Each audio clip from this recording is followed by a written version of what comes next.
òjíṣẹ́ ńlá. Iwájú làwa ò máa lọ, a ò máa ní ìrẹ̀yìn o. Sunnah and Self-Esteem, àrà ọ̀tọ̀. Ètò ìrora ẹni lágbára, ìgbéra ẹni níyì ti wà lórí afẹ́fẹ́ báyìí o. Ní gbogbo ọjọ́ Jímọ̀ lórí iléeṣẹ́ wa, Naija 101.1 FM. Láti aago 6 títí di aago 8 àṣálẹ́.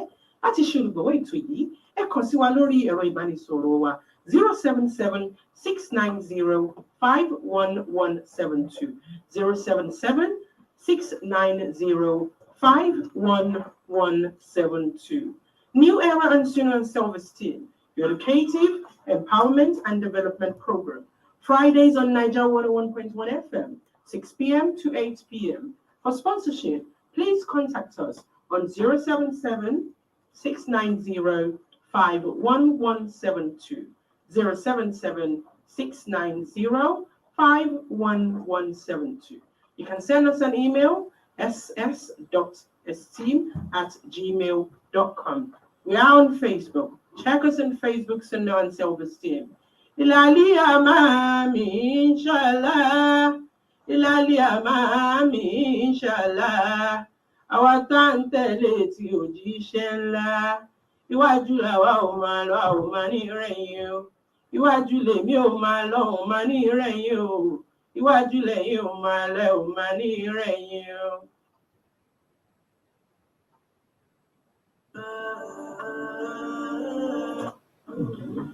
Ilali amami inshallah. Ilali amami inshallah. Àwa tá ń tẹ̀lé tí òjíṣẹ́ ńlá. Iwájú làwa ò máa lọ, a ò máa ní ìrẹ̀yìn o. Sunnah and Self-Esteem, àrà ọ̀tọ̀. Ètò ìrora ẹni lágbára, ìgbéra ẹni níyì ti wà lórí afẹ́fẹ́ báyìí o. Ní gbogbo ọjọ́ Jímọ̀ lórí iléeṣẹ́ wa, Naija 101.1 FM. Láti aago 6 títí di aago 8 àṣálẹ́. Láti ṣe olùgbọ̀wọ́ ètò yìí, ẹ kàn sí wa lórí ẹ̀rọ ìbánisọ̀rọ̀ wa 077-690-51172, 077-690-51172. New Era and Sunnah and Self-Esteem, your educative, empowerment and development program. Fridays on Naija 101.1 FM, 6 p.m. to 8 p.m. For sponsorship, please contact us on 077-690-51172, 077-690-51172. You can send us an email, ss.esteem@gmail.com. We are on Facebook. Check us on Facebook, Sunnah and Self-Esteem. Ilali amami inshallah. Ramadan, Ramadan, Ramadan. Inni abudullah. Ramadan. So much is happening in Ramadan. Please put an end to this. Ramadan. Ramadan. Kiyama Kibiya Ramadan. Kalapu beware Ramadan. Kasiko Isasi Mashallah. Mashallah. Mashallah.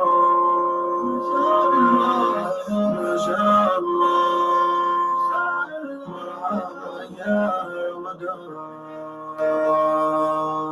Mashallah, Mashallah, Mashallah, Mashallah, Marhaba ya Ramadan. حسبي ربي جار الله ما في قلبي غير الله على النبي المصطفى لا إله إلا الله اللهم بلغنا رمضان اللهم إنا نستعينك اللهم إنا نستغفرك اللهم إنا نستغفرك اللهم إنا نستغفرك ما شاء الله ما شاء الله ما شاء الله يا رمضان ما شاء الله ما شاء الله ما شاء الله مرحبا يا رمضان.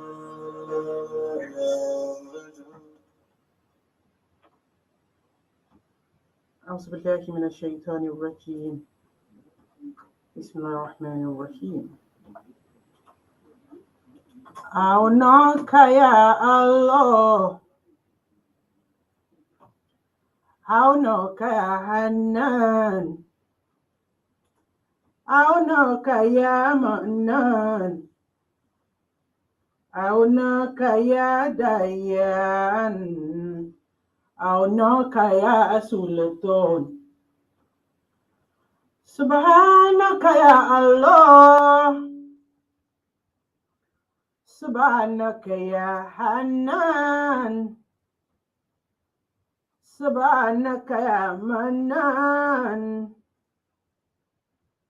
سبحانك يا ديان سبحانك يا سلطان.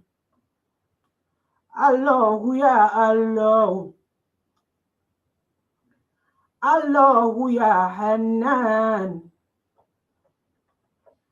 الله يا منان الله يا ديان الله يا سلطان. الله الله الله يا رب العالمين. الله يا الله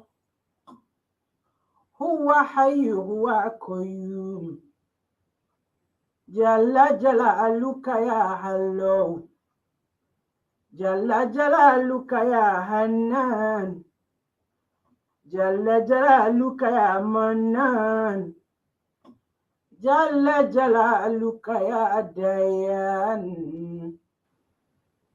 الله يا سلطان. Name of Allah, the most beneficent, the most merciful. Allah ya Rahman, the everlasting God, the forever living God, the most beneficent, the most merciful, the Lord of humans, the Lord of animals, the Lord of plants, the Lord of jinns, the Lord of angels, the Lord of everything in this whole world. Jalla Jalaluhu.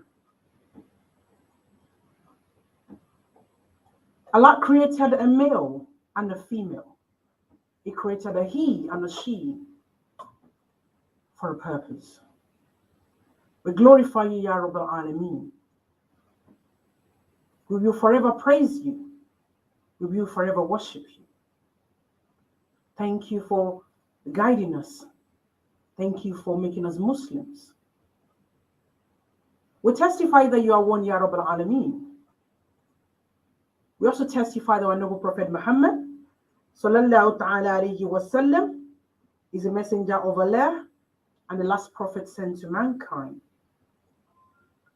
We ask for multiple blessings upon our noble Prophet Muhammad sallallahu ta'ala alayhi wasallam, his family, friends, and the Ummah. We are seen as Ya Ghafur. We ask for your forgiveness. Forgive our mistakes. You love to forgive, Ya Rabbal Alameen. You are Ghafar, you are Ghafur. We are bound to sin. We are bound to make mistakes. You love to forgive. Please forgive our sins. Forgive our misconducts and increase your blessings upon us. Bijahi ma sha'Allahu la quwwata illa billah. Our beloved brothers and sisters all over the world, whether you are watching live on Facebook, Instagram, YouTube, or you are watching live on www.nigerfm.com, or you are listening live on radio, I would like to welcome you to another episode of our sensitive topic or area of discussion. With the best of greetings, Assalamu alaikum wa rahmatullahi ta'ala wa barakatuh. My name is Nafisa Ayeola Odofi. It's another beautiful Friday. How are you? How have you been? How was the week? Time flies. It's already another week. Tick tock, tick tock, tick tock, tick tock. The clock is ticking away. We are getting older by the day and getting closer to our graves. May Allah in His infinite mercy grant us long life. May Allah in His infinite mercy grants us good health, wealth, and a lot of His barakah. Before I move on, I would like to wish my brother, my small daddy, my beloved big brother, Dr. Wali Abiola Ayeola, happy birthday to you, sir. It's a coincidence. It's on a Friday. Many happy returns in good health, in wealth, and lots of increased Imam. You know I love you. And I will forever do. Many happy returns, inshallah. Ameen. Today, I'm very excited to talk about a very sensitive but really important topic. We've been discussing sisters take care, depression is real, mental disorder is real. For 3 months now, this is the 10th episode. That shows how important that area, the topic is in every of our lives. One way or the other, if you've been following us from series 1 on this particular topic, you would find out that this applies to everyone. Maybe not everything, but at least a major part of it must have happened to you, me, everyone at a certain point in our lives. There are some people that are still in those situations. Some are confused, they don't know the way out. Some would like to know the way out. Some are depressed. Some has lost it mentally. Some passed on. May Allah in His infinite mercy ease our affairs. Today's topic, as we've been doing in the last couple of weeks, is sisters take care. Depression is real. Mental disorder is real.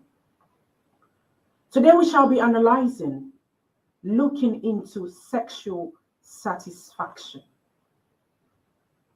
It's one sensitive area we try to shy away from, and it's one of the biggest aspects of marriages in our lives.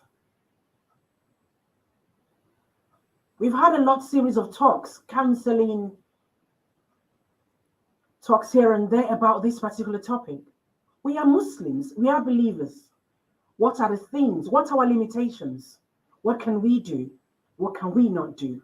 When should we stop? When should we seek help? When should we take a step further? It is a very important aspect of everybody's lives. For men and for women. Married. Those that are not married, divorced, the widows, widower. And interestingly, I'm very delighted to have one of our Imams, an erudite scholar, to join us on today's program. I've been trying to get hold of him for nearly 5 years. He's a very busy man. I'm very delighted and happy to have him come to the studio today against all odds. Our Honourable Imam, Misbah AbdilHameed, who is the missioner and founder of our group, Miss Kohab Islamic Center UK.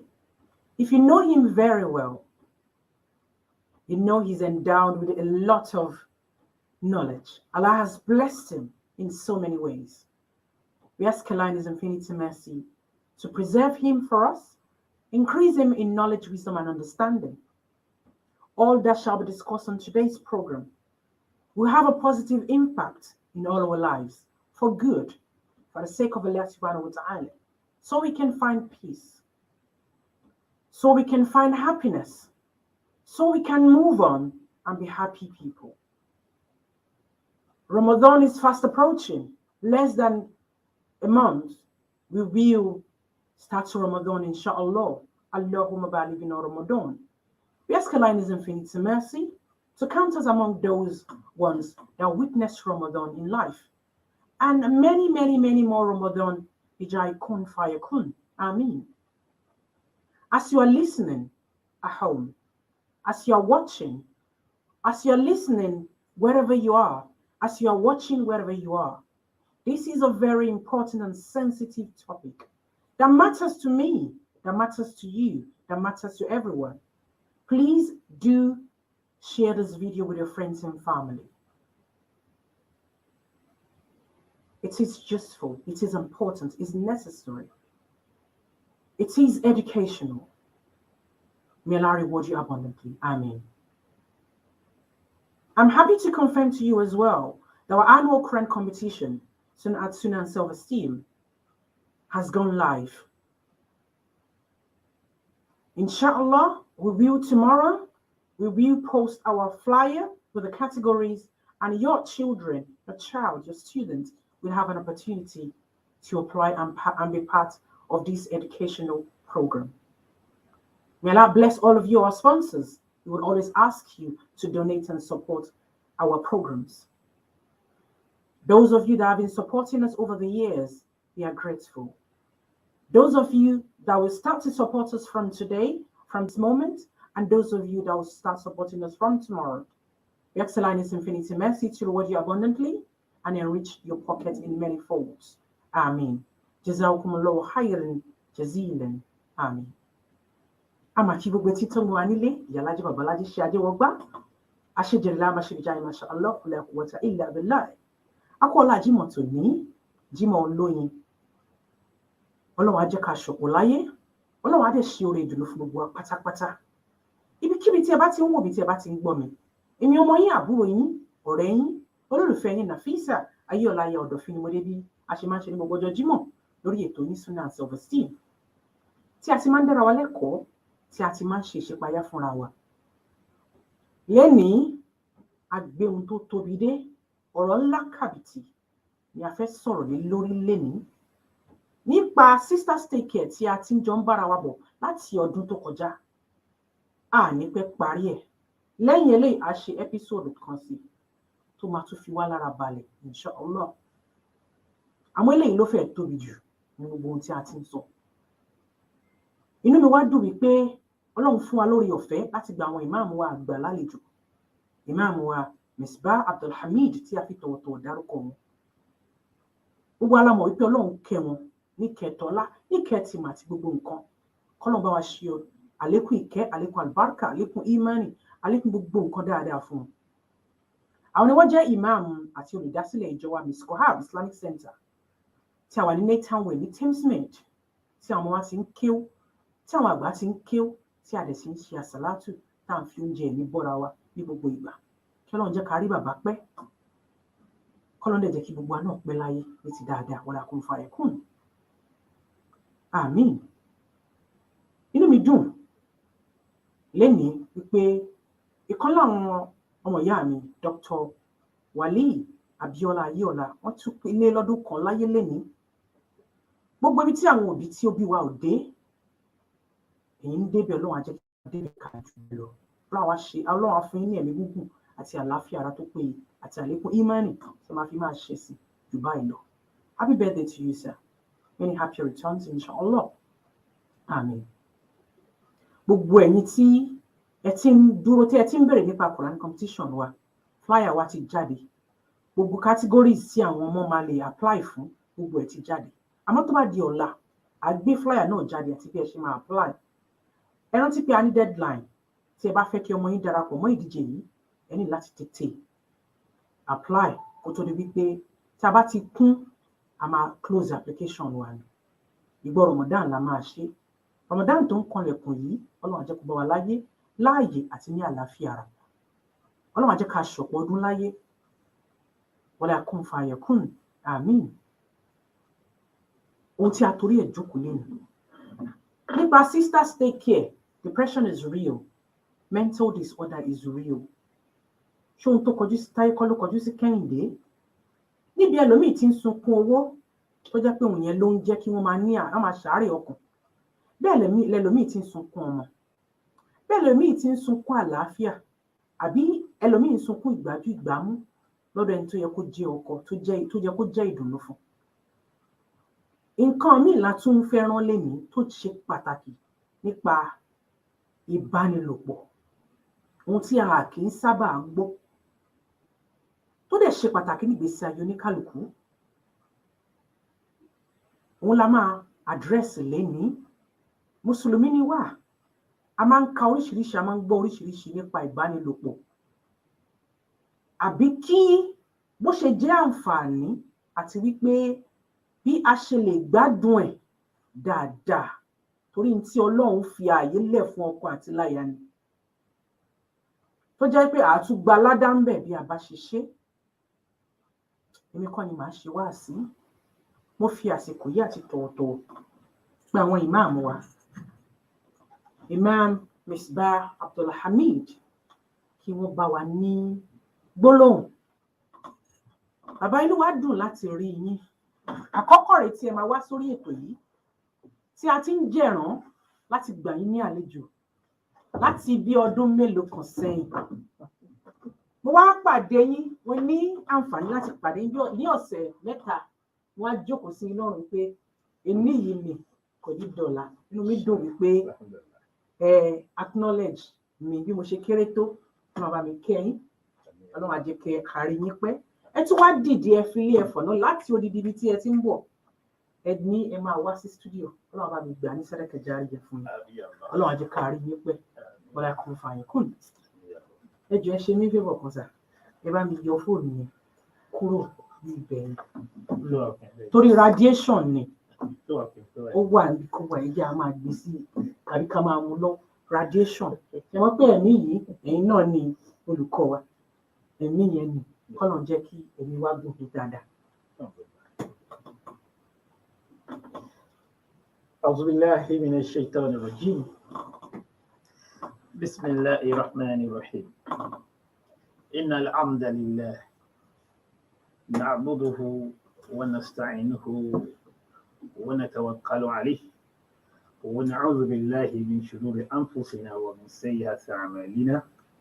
ما يهدي الله فهو المهتد ومن يضلل فلا هادي له.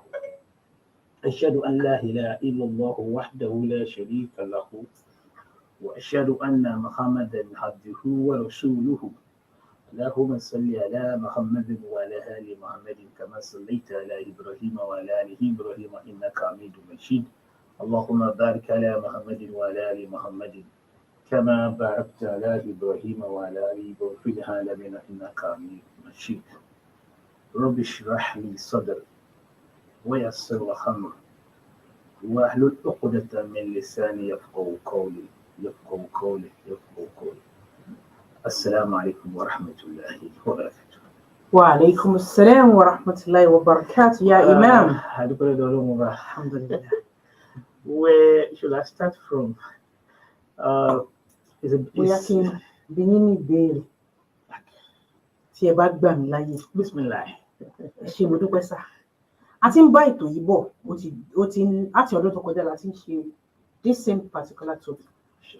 Ìdí ni wípé orí ń yí, ọkàn ń dàrú, ó ṣe rí lọ́kùnrin bẹ́ẹ̀ ló ń jà lóbìnrin. A wá wò pé kí ni tá a máa ṣe.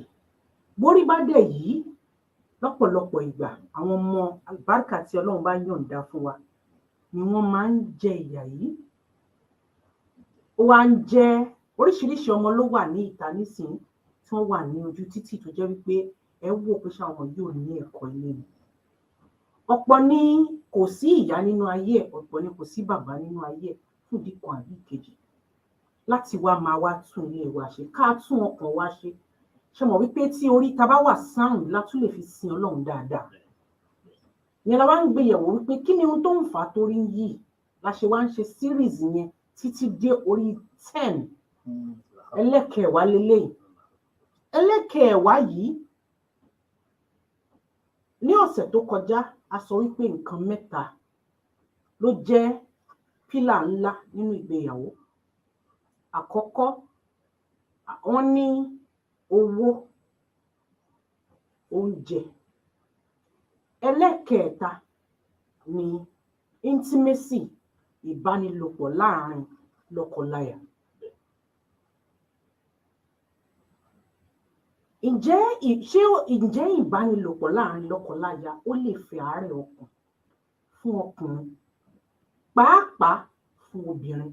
Nítorí ìdí tí mo yẹ sọ wípé pàápàá ní obìnrin ni wípé Ọlọ́run fún ọkùnrin ní àwọn àǹfààní kan. Ǹjẹ́ tí èèyàn ò bá wà satisfaction sexually, intimacy, ǹjẹ́ ó lè fa nǹkan sára ẹni? أعوذ بالله من الشيطان الرجيم اهدنا الصراط المستقيم اهدنا الصراط Ọlọ́run, I first and foremost thank you for the invitation, for the privilege given to me to talk to humanity, Muslims and non-Muslims, because the topic is it's not really just being, it's all encompassing. Sex is an animal heart, and we be an higher animals. So that's why we discuss. So I will try to separate the topic sex and satisfaction. So first and foremost, we look at sex. What is sex? And then why do you have to attach satisfaction, which appears to be an adjective to sex? It's àkọ́kọ́ nìyẹn pé kí ni oúnjẹ ìbáraẹnilòpọ̀. Àkọ́kọ́ nìyẹn. Ẹlẹ́nkejì, ìbáraẹnilòpọ̀ kí ni ó máa ń mú wá? What are the benefits, both emotional and physical benefits of sex? So tí a bá ń súnmọ́ ara ẹni, àǹfààní wo ló máa ń wà níbẹ̀? So what is different between sex and satisfaction? First and foremost, there are a lot of benefits that accrue to sexual act. But before we go there, let's first and foremost establish the fact that Allah subhanahu wa ta'ala created human being, humankind, animals and plants.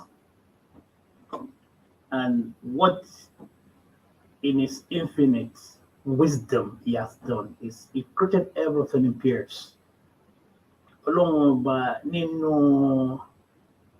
ìjẹ́ hukumu ẹ̀, nínú hikima Ọlọ́run ọba, Ọlọ́run dá gbogbo nǹkan ní méjì méjì. He created everything. In fact, he proudly said, Inna khalaqna kulla shay'in zawjayn la'allakum tadhakkarun. We have created everything in pairs. Perhaps you will reflect. A dá gbogbo nǹkan ní méjì méjì.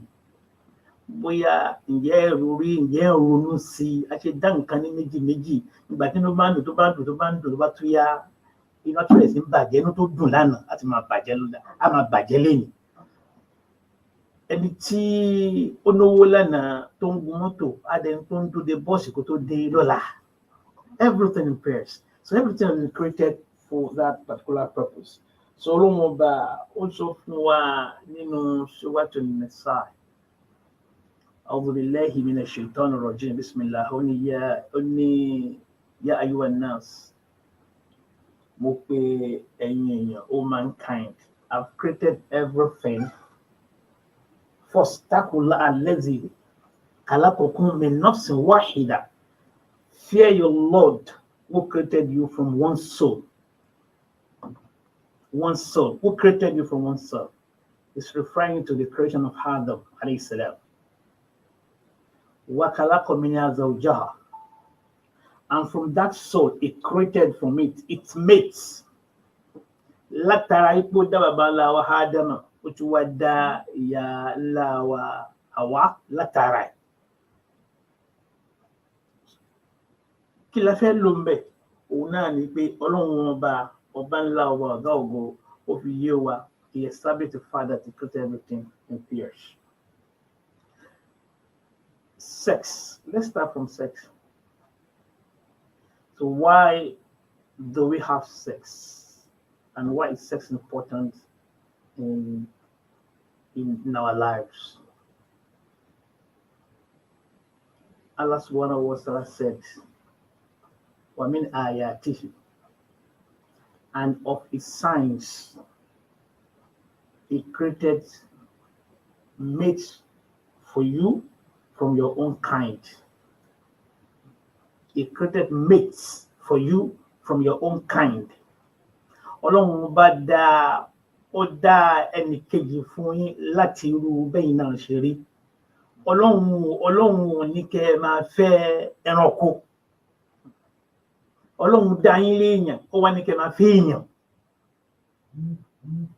Ìyẹn nǹkan àkọ́kọ́ rorí sí àkọ́kọ́ nìyẹn.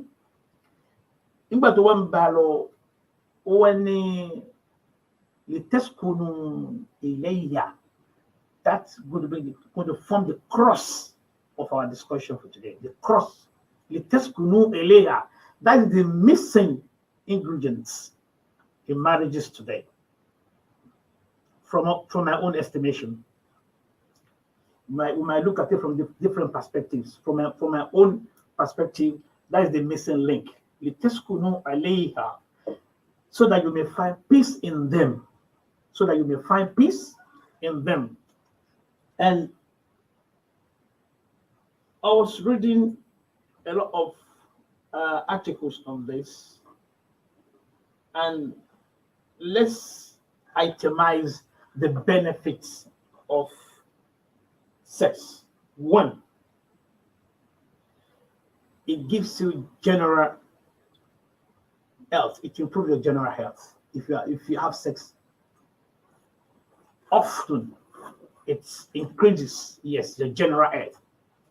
Gbogbo ẹni tí ó bá ní àṣepọ̀ lé ọ̀nà àlàálì tá a máa padà sọ bọ́lá òun ṣe kọ́ sílẹ̀, ó máa ń jẹ́ kí ẹ̀mí gùn ni, ó máa ń fún ara ní àlàáfíà.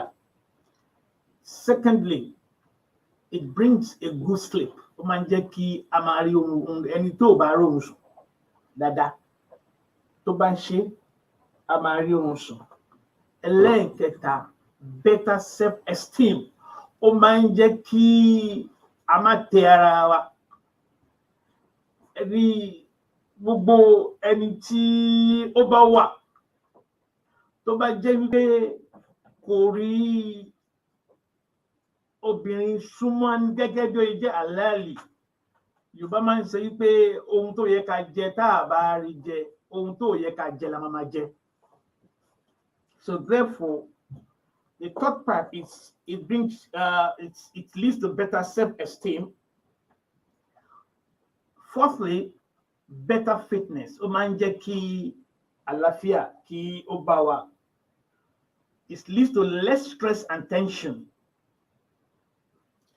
And lastly, it links to a longer life. So gbogbo eléyìí tá a kà sílẹ̀ lára àwọn àǹfààní tí ìmá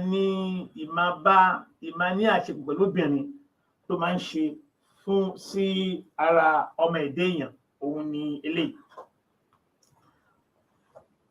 Àkọ́kọ́, ohun tí fẹ́ kí a wòye sí nínú ibi tó lọ sọ fún wa pé lára àwọn àmì mi, and of his signs, he has created mates for you from your own kind, that you may find peace in them.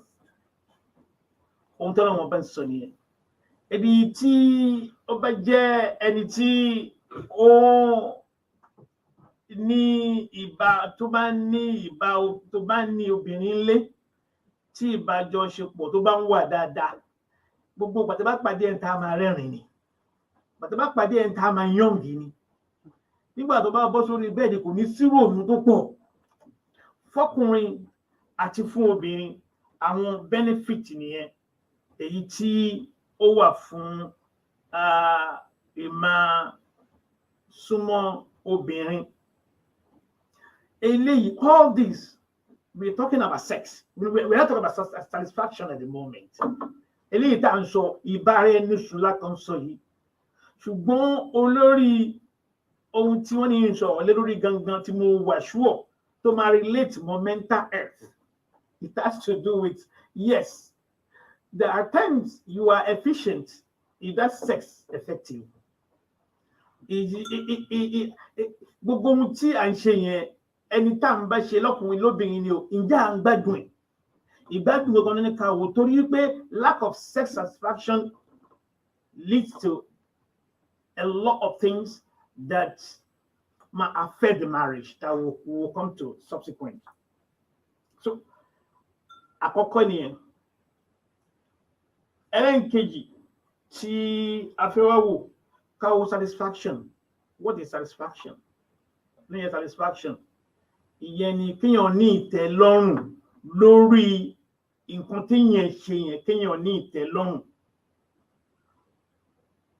Tí Ọlọ́run ní ká bára wa lò, tọ́lọ́run bá ní ká bára wa lò, á bèèrè lọ́wọ́ ara wa, ìdí wo ló ní ká bára wa lò? Litaskunu ilayha, so that you may find peace in them. Àwa bèèrè lọ́wọ́ ara wa.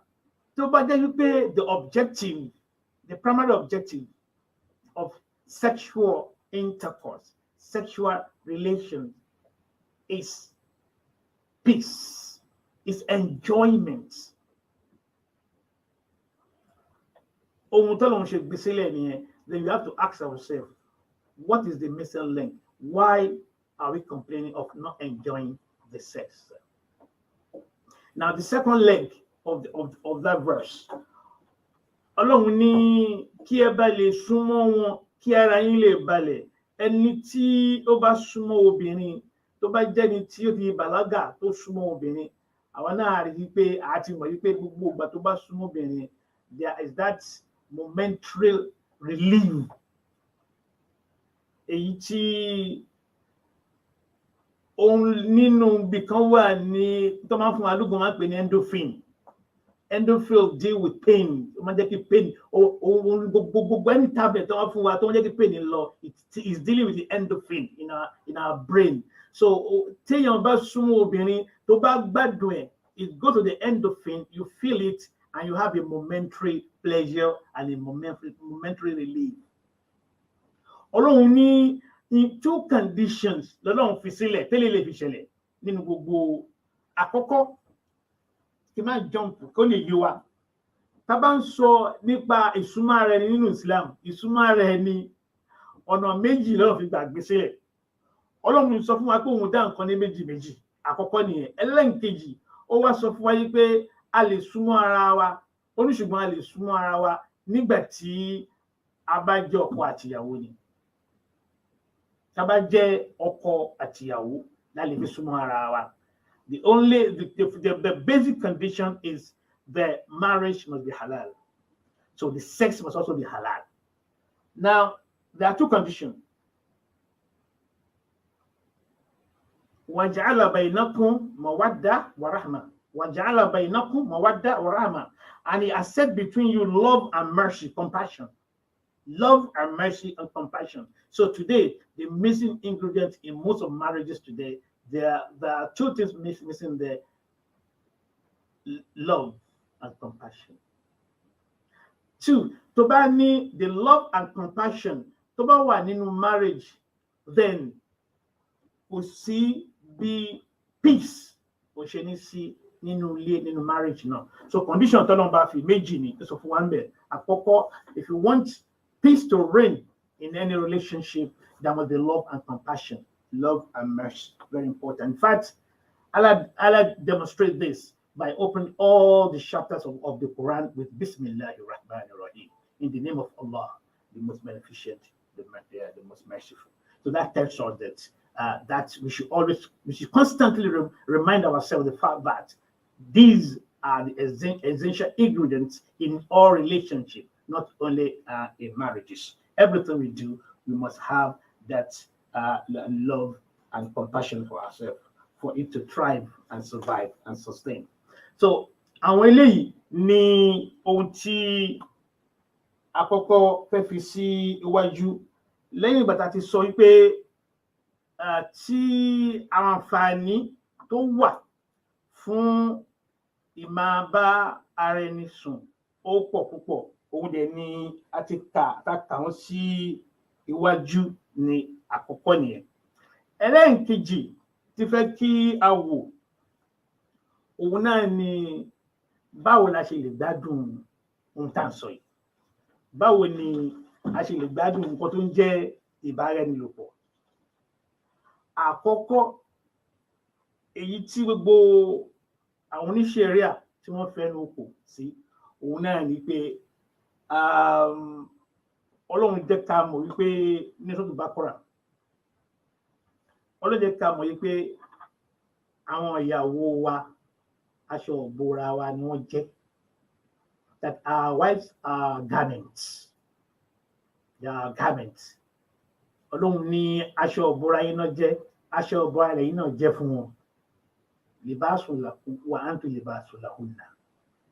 So méjèèjì yẹn kí ni ẹ jẹ́ ká wò kí ló ń jẹ́ aṣọ ìbora?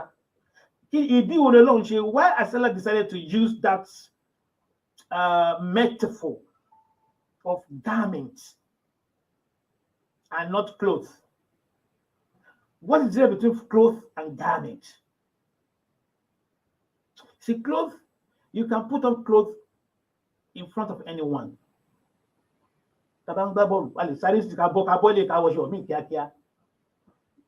Garments, what you protect jealously, what you guide jealously, what you protect, what you hide from people. Don't get garments. Oxford Dictionary. So along deliberately use libas. Okay? So Allah subhanahu wa ta'ala permit us. And it's what to in Surah Al-Baqarah, verse 2 to 3. Allah said that your wives are the tilth. They are your tilth. They are your cultivation. And Allah said, come to the place of your cultivation however you wish. However you wish. Ọlọ́run ní àwọn ìyàwó yín wọ́n dàbí ọgbà oko tẹ́ ní, ojú ọ̀nà tó bá gbà tó bá ń wù yẹn gbà wọ́n ojú oko náà. But and fear Allah. Ṣùgbọ́n be conscious of Allah before you start doing it. That's the only condition. So therefore, nínú ẹ̀sìn Islam, Ọlọ́run gbà fún wa pé kí a súnmọ́ àwọn ìyàwó wa bó bá ṣe wù wá. Àwọn ọ̀nà tí a lè gbà enjoy sex làwọn eléyìí. Àkọ́kọ́, èèyàn lè fẹnu sí obìnrin lẹ́nu, èyí tí òyìnbó pè ní kissing. Ọ̀nà kan nìyẹn. Àkọ́kọ́ nìyẹn. Ẹlẹ́ẹ̀kejì, èèyàn lè máa fi ara pa ara obìnrin.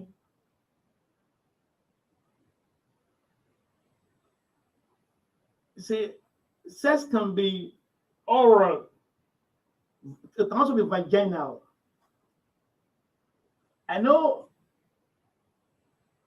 this particular topic is a taboo, which is one of the problems we have in most of the religions, not only in Islam, because we tend to believe that there are certain no-go areas in terms of sex.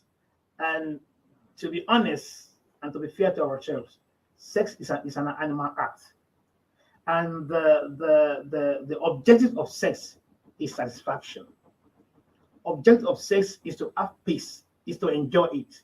So sex has not occurred where there's no enjoyment, where there's no satisfaction. The sex has not occurred. So people have over years come up with different ways that we can enjoy sex. as long as you are doing it in halal way. As long as you are doing it in halal way. The first day, one of the ways of being halal way, in fact, the only way of being in halal way in Islam is through nikah. It's true. In fact, what is nikah in Islam? Arabic of nikah is sexual intercourse. So when you say, oh, we have something, we are having a nikah. Nikah means sexual intercourse, linguistically.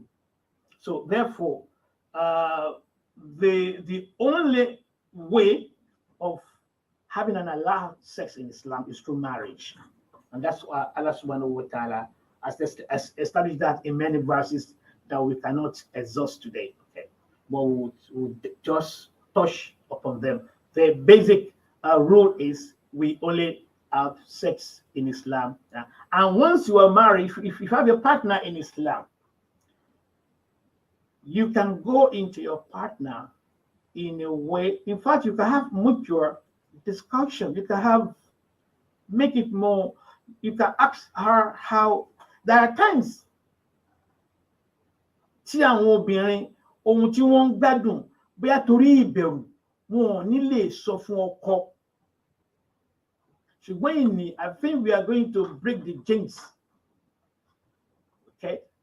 And also look at the myth of being shy in what you think will be beneficial to you. So, mo rò pé tá bá débi àwọn ìbéèrè, á padà máa wá àwọn nǹkan míì tó jẹ́ pé àyàbá ń bẹ̀. And one of the reasons why you have depression and breakdown of marriages today is because couples, they refuse to express themselves the way they feel in terms of their sex life to their partners. So it's very important that we are open and honest to ourselves in relationship. So kissing, rubbing your bodies together, very important we do that.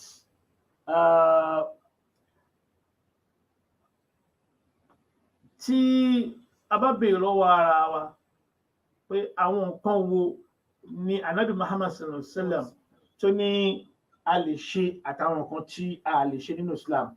First and foremost, we have to know the maqasid of Sharia, the fundamental objective of Sharia is that everything is allowed in Islam. Everything is allowed except what has been specifically forbidden by Quran. So where you look into an hadith or into Quran and what you're doing is not mentioned, is halal. That is the maqasid of Sharia. That's the basic fundamental of Sharia. That everything is halal. Everything is allowed in Islam except what has been specifically forbidden. So you ask yourself, for example, ìyàwó ẹ ó fẹ́ kó máa fi ahọ́n sí abẹ́ òun, ìyàwó ni mo dárúkọ o, kò sí kan tó burú bẹ́ẹ̀ torí Kùránì kò kọ pé a lè ṣe, kò sí tó wà ní Kùránì pé a lè ṣe. Tó bá pè ẹ́ jókòó, tó bá sọ pé kan tó ń gbádùn nìyẹn ìbálẹ̀ mi, kí tó lè rí pé o ṣe bá mi ṣe kan báyìí, nǹkan báyìí ni mò ń fẹ́. In fact, the plethora of references need the first school of thought, the Islam, the Imam, Hanafi, Hanbali. In fact, wọ́n gbà yí pé ẹ lè fi zákàrí sí inú ọyàn ìyàwó ẹ̀ tó bá yẹ kó fẹ́ nìyẹn, kó o fẹ́ òun ní pé ara ni òun pọ̀ fẹ́ gbádùn nǹkan báyìí ní kò ṣe. So there are a lot of things tá lè ṣe tó jẹ́ wípé wọ́n ti kọ sílẹ̀ nínú Islam. Bó ṣe tó àwa àdàgbà, a lè pe okó ṣùgbọ́n a lè pe ohun tó wà lára obìnrin lórúkọ ẹ̀. A gbọ́dọ̀ pé pàdé ẹ̀dẹ́ la máa sọ, ìdí la máa pè é, kò sí ṣèjì. Ṣùgbọ́n bó ṣe kó wa kò ṣe ọmọ tó kọ́ ní òyìnbó, wọ́n kọ́ ní penis and vagina, kò ní tìjú ó máa pè é. Ṣùgbọ́n bó ṣe kọ́ àwa ìtìjú, ọ̀nà ìtìjú náà fi gbà kọ́ wa nípa ọ̀rọ̀ ìbá ara ẹni lò pọ̀. So a lot ló wà tí ó jẹ́ wípé a máa sọ. Tí a bá fẹ́ wo there are different type of way that we can approach sex. Kissing, I mentioned that last time. Fingering, kéèyàn máa fọwọ́ sí di ìyàwó ẹ̀ is halal. Kò sí nǹkan tó burú ńbẹ̀. Foreplay In fact, òun Ọlọ́run bá dá fún wa ní Quran 2:2-3. Ó ní ẹ wọnú oko yín bẹ́ẹ̀ bá ṣe fẹ́. Ẹ wọnú oko yín. Nǹkan yẹn ọkàn láta. Àwọn àfáà ní òde wọn àdẹ gbà sí pé ohun kan tá a lè ṣe, the only thing is you can't have anal sex. Because that is not the place that Allah designed for the purpose of marriage.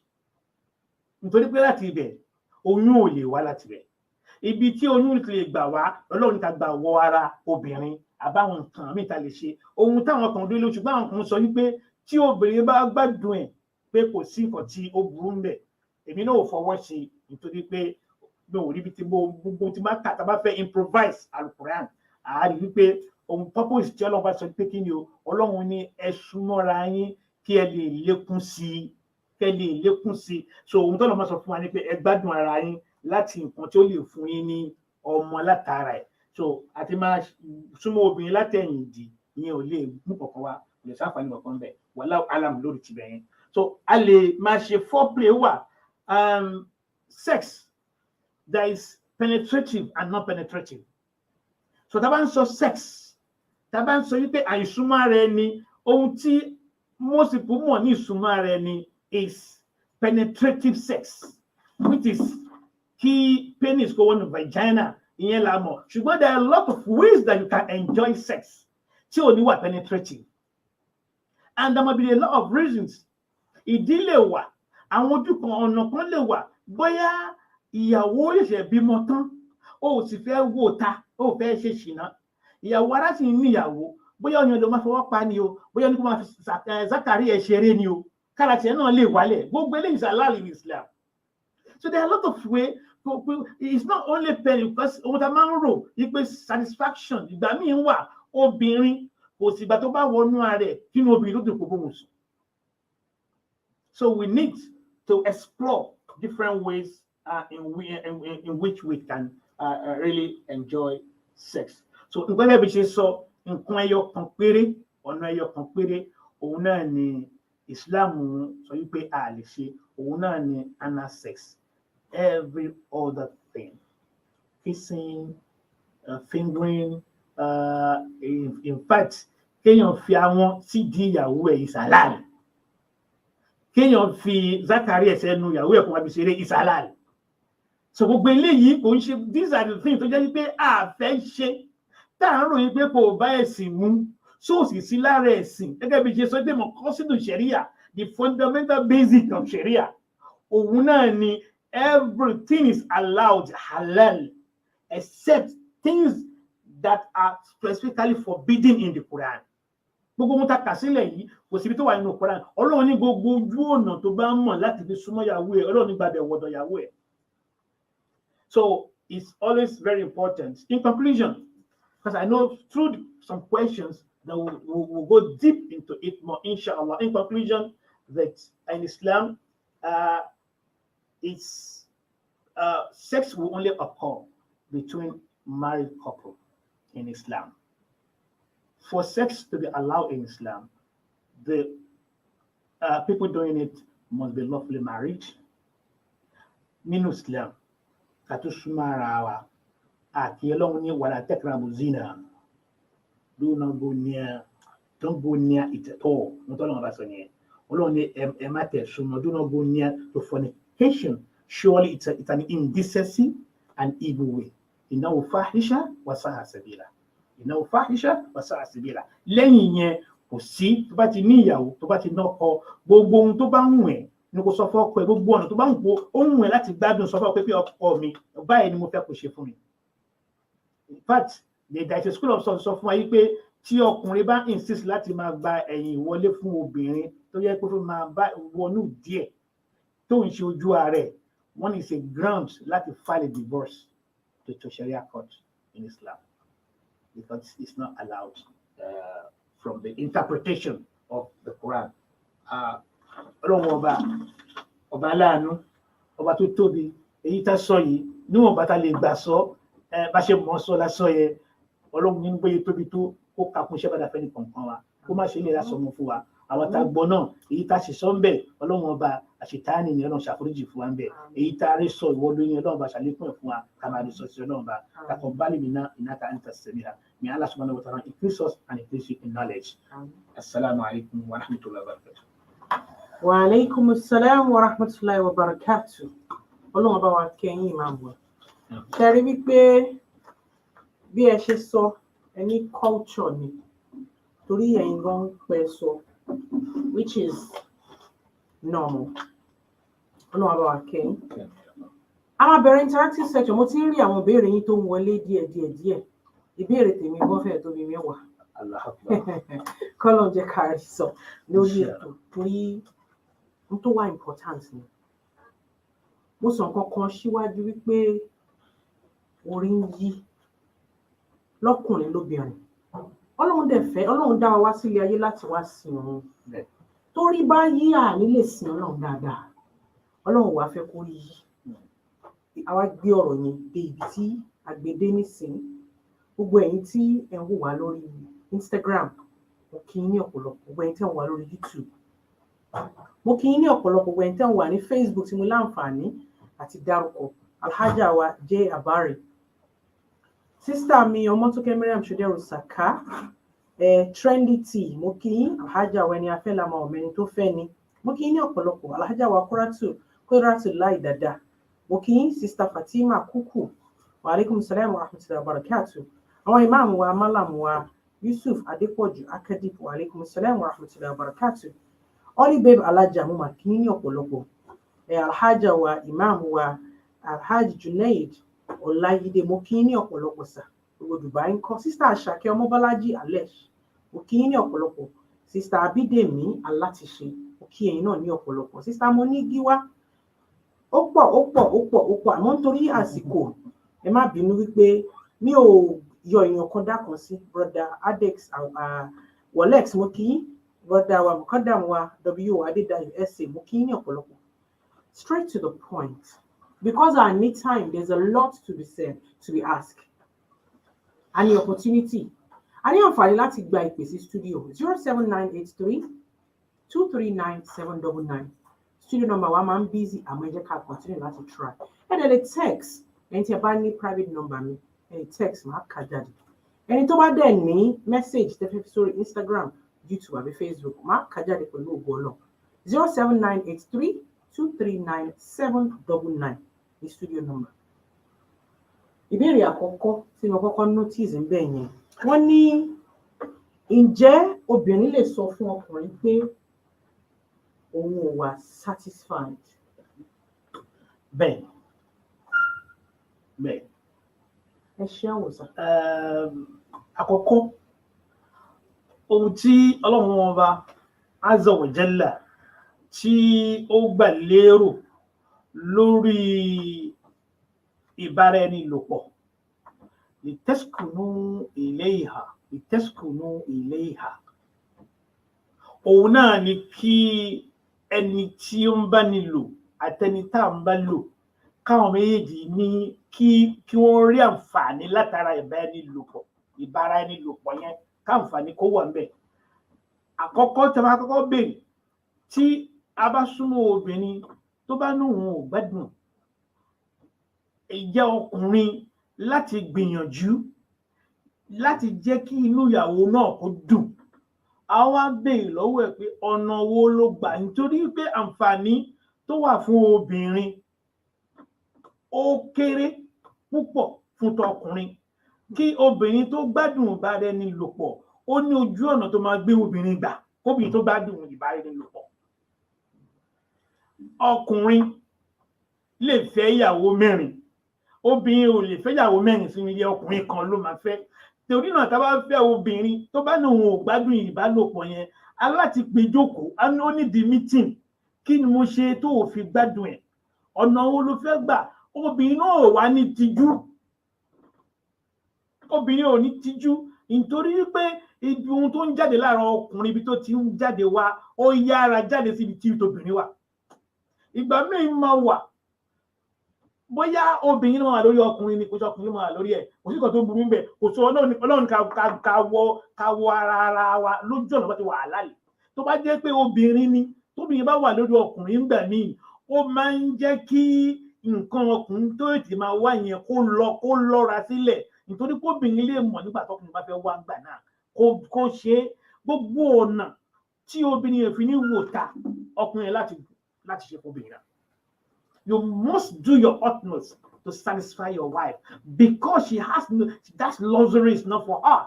She has no luxury. Láti sọ pé fẹ́ fi ọkùnrin jẹ́ ń tẹ́sílẹ̀. Tí wo bá gbádùn obìnrin kan, ó lè onáǹfààní nínú Al-Qur'ani. Fankihu ma taba lakum minan nisa'i masna wa thulatha wa ruba'. Ọlọ́run fún ọkùnrin ní àǹfààní àti pé obìnrin ní ìgbádùn ẹ̀jẹ̀ ń try ẹ̀jẹ̀. Obìnrin ò lè try ẹlòmíì torí náà therefore lára mental health tá à ń sọ̀rọ̀ lórí ẹ̀ yìí ohun tó lè fa depression because she will keep on bottling up all these emotions. Nígbà tó bá dẹ̀ máa yá àmódi ló máa padà dá sí ara obìnrin náà. So to answer your question in short, yes, you can have heart-to-heart discussion with your partner if you don't enjoy the sex because the objective of sex is pleasure, and if there's no pleasure in that sex, it's pointless. Wallahu a'lam. 07983-239799 is studio number. Ẹni wípé lóyìnbó there's sex, there's love making. Kí ni ètò? Okay. Sex. Tí o bá fi àwọn sẹ́nu ìyàwó ẹ̀ tó fọwọ́ sí lọ́yàn, sex náà nìyẹn. It's not penetrative. It's still part of sex. Tó bá fi àwọn sídìí ìyàwó ẹ̀ tó fi zákàrẹ̀ sídìí ẹ̀, sex ló yìí bá ṣe. Tí ìyàwó ẹ̀ bá gbé nǹkan ọkùnrin yẹn sẹ́nu, sex náà ni. All these are not penetrative. The only penetrative is when there is sexual intercourse, when there's penetration. Òun ni ó ń dá wàhálà sílẹ̀ tó pọ̀ jù gidi gan. Ṣùgbọ́n gbogbo èyí tí mo kà sílẹ̀ yìí, pé ká fa wọn síra wa lẹ́nu, ká fi zákàrẹ̀ ọkùnrin sẹ́nu, kó máa fi orí nípù ìyàwó ẹ̀ ṣeré. Títorí pé tí obìnrin ò bá wẹ̀tì kò lè gbádùn sẹ́ẹ̀sì. Àwọn nǹkan tá ń kà lé yìí ló lè jẹ́ kí obìnrin kó dé high. Tóbìnrin ò bá dẹ̀ dé high, ó kàn ń dà láàmú ni, a máa wá tijú nítorí pé a máa rò pé òun pòun láṣẹ́wó. A máa wá tijú àti lè sọ fún ẹ pé o ò gbé mi dé high. Tó bá wá ṣe tán tọkàn tiẹ̀ balẹ̀, tára tiẹ̀ tẹ́sùkùnú ìléyà tọkàn tiẹ̀ balẹ̀. Wàá bèrè pé do you enjoy it? Nígbà náà sọ pé no, ọwọ́ pé ìjókòó why? Ẹjọ́ ń bè torí wípé tí a bá ṣe bẹ́ẹ̀, purpose èyí tá a fi ń fẹ́ ara ẹni ó wà defeated. Lára ẹ̀ ní ká bímọ. Ẹ má jẹ́ kí there is difference between sex and love making. Love making ká sọ oúnjẹ fára ẹni ká máa gbé sára ẹnu ara ẹni. Love making ní gbogbo yẹn pé sweet ayáyáyá bá mi ice cream yìí náà. Gbogbo eléyìí ló máa jẹ́ kára obìnrin máa dìde kó wà ní kíṣìnì kó máa lọ ṣé bẹ́ẹ̀ fún abọ́ yẹn ni ṣé bẹ́ẹ̀ ṣe kíní kan. Obìnrin rẹ̀ yíṣẹ́ 2-4 hours nínú kíṣìnì wọ́n ní máa bọ̀ lórí bẹ́ẹ̀dì ààrẹ ò lè dìde. Ọlọ́run á bá mi kẹ́yìn. Ṣé rí gbogbo ẹ̀yin tí ẹ̀ ń gbọ́ wà nílé? Pàápàá wa tí a ní ọkọ nílé. Our young ladies ta ní flower máa ń lò bẹ́ẹ̀. Tí a fẹ́ kí wọ́n water flower wa, you are missing a lot. You have the right to it as a married person. Yes, health issues máa ń wà. Hormones, losing your libido, tó jẹ́ pé nǹkan tó yẹ ká mójútó ni. We can actually look for solution for things like that. Nígbà tí missioner bẹ̀rẹ̀, wọ́n ní mentally you derive pleasure from love making.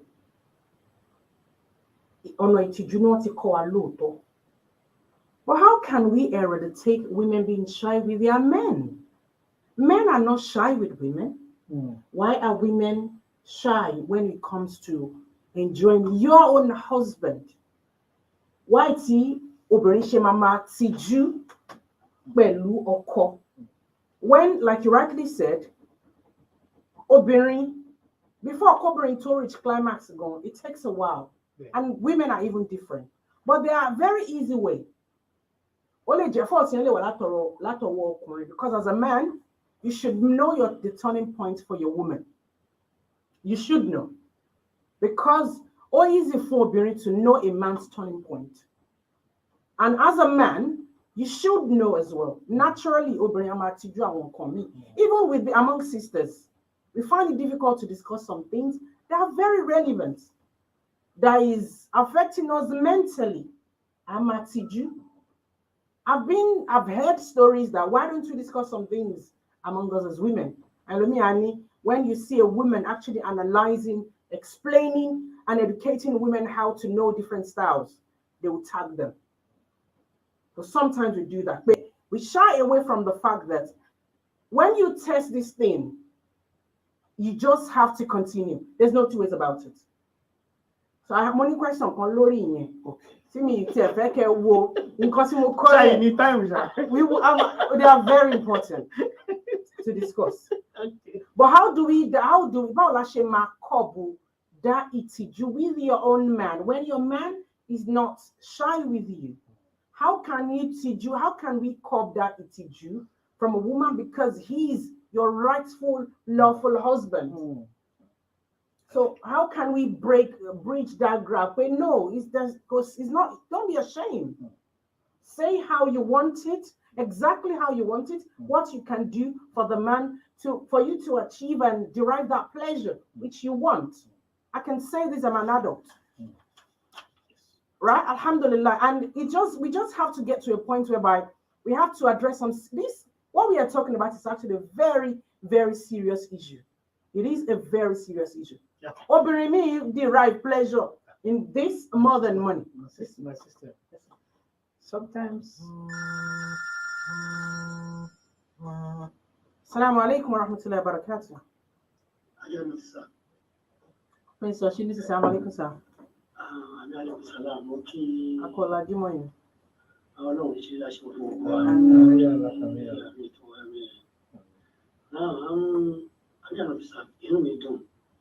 Tó bá rántí ní couple of weeks ago tí mo sọ pé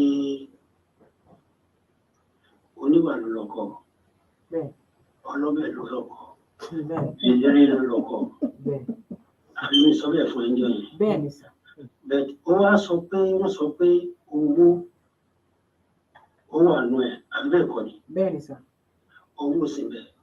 Owó sì bẹ́ẹ̀ tó ayọ̀ yín dà. Dúró màá sọ bẹ́ẹ̀ fún ẹ. Wọ́n ní bá lówó tó ní wà, asọ́ ló jẹ́. Sórí tí ọkùnrin ò bá ní owó, ṣògẹ́ tó fẹ́ ìyàwó, tí ìyàwó yìí rẹ̀ ní ìwà, tí ọkọ yẹn ní ìwà, lè mọ̀ pé kò sí owó láàrin wọn. Because obìnrin á ṣe nǹkan láti fi pọ̀ ọkọ ẹ̀ lé. So, ọdún tí owó ẹni tó sọ fún ẹ pé wà ń bẹ sọ fún pé mi sọ pé ojú ti owó owó àwọn èèyàn bẹ́ẹ̀ yẹn wọn gbọ́dọ̀ jẹ kọ́kọ́ Nàìjíríà owó náà máa fẹ̀jú mọ́ ojú ti owó àwọn bẹ́ẹ̀ yẹn lè máa ń tẹ́ káàkiri ní ẹni tó bá sọ yẹn fún ẹ ní mo challenge ẹ kájọ fi sára lórí rédíò yìí kájọ tackle out. Now inú mi dùn pé eléré ló lọ́kọ òun là ń tìtì alẹ́ yà àbí bẹ́ẹ̀ kọ́ ni. Bẹ́ẹ̀ni sà.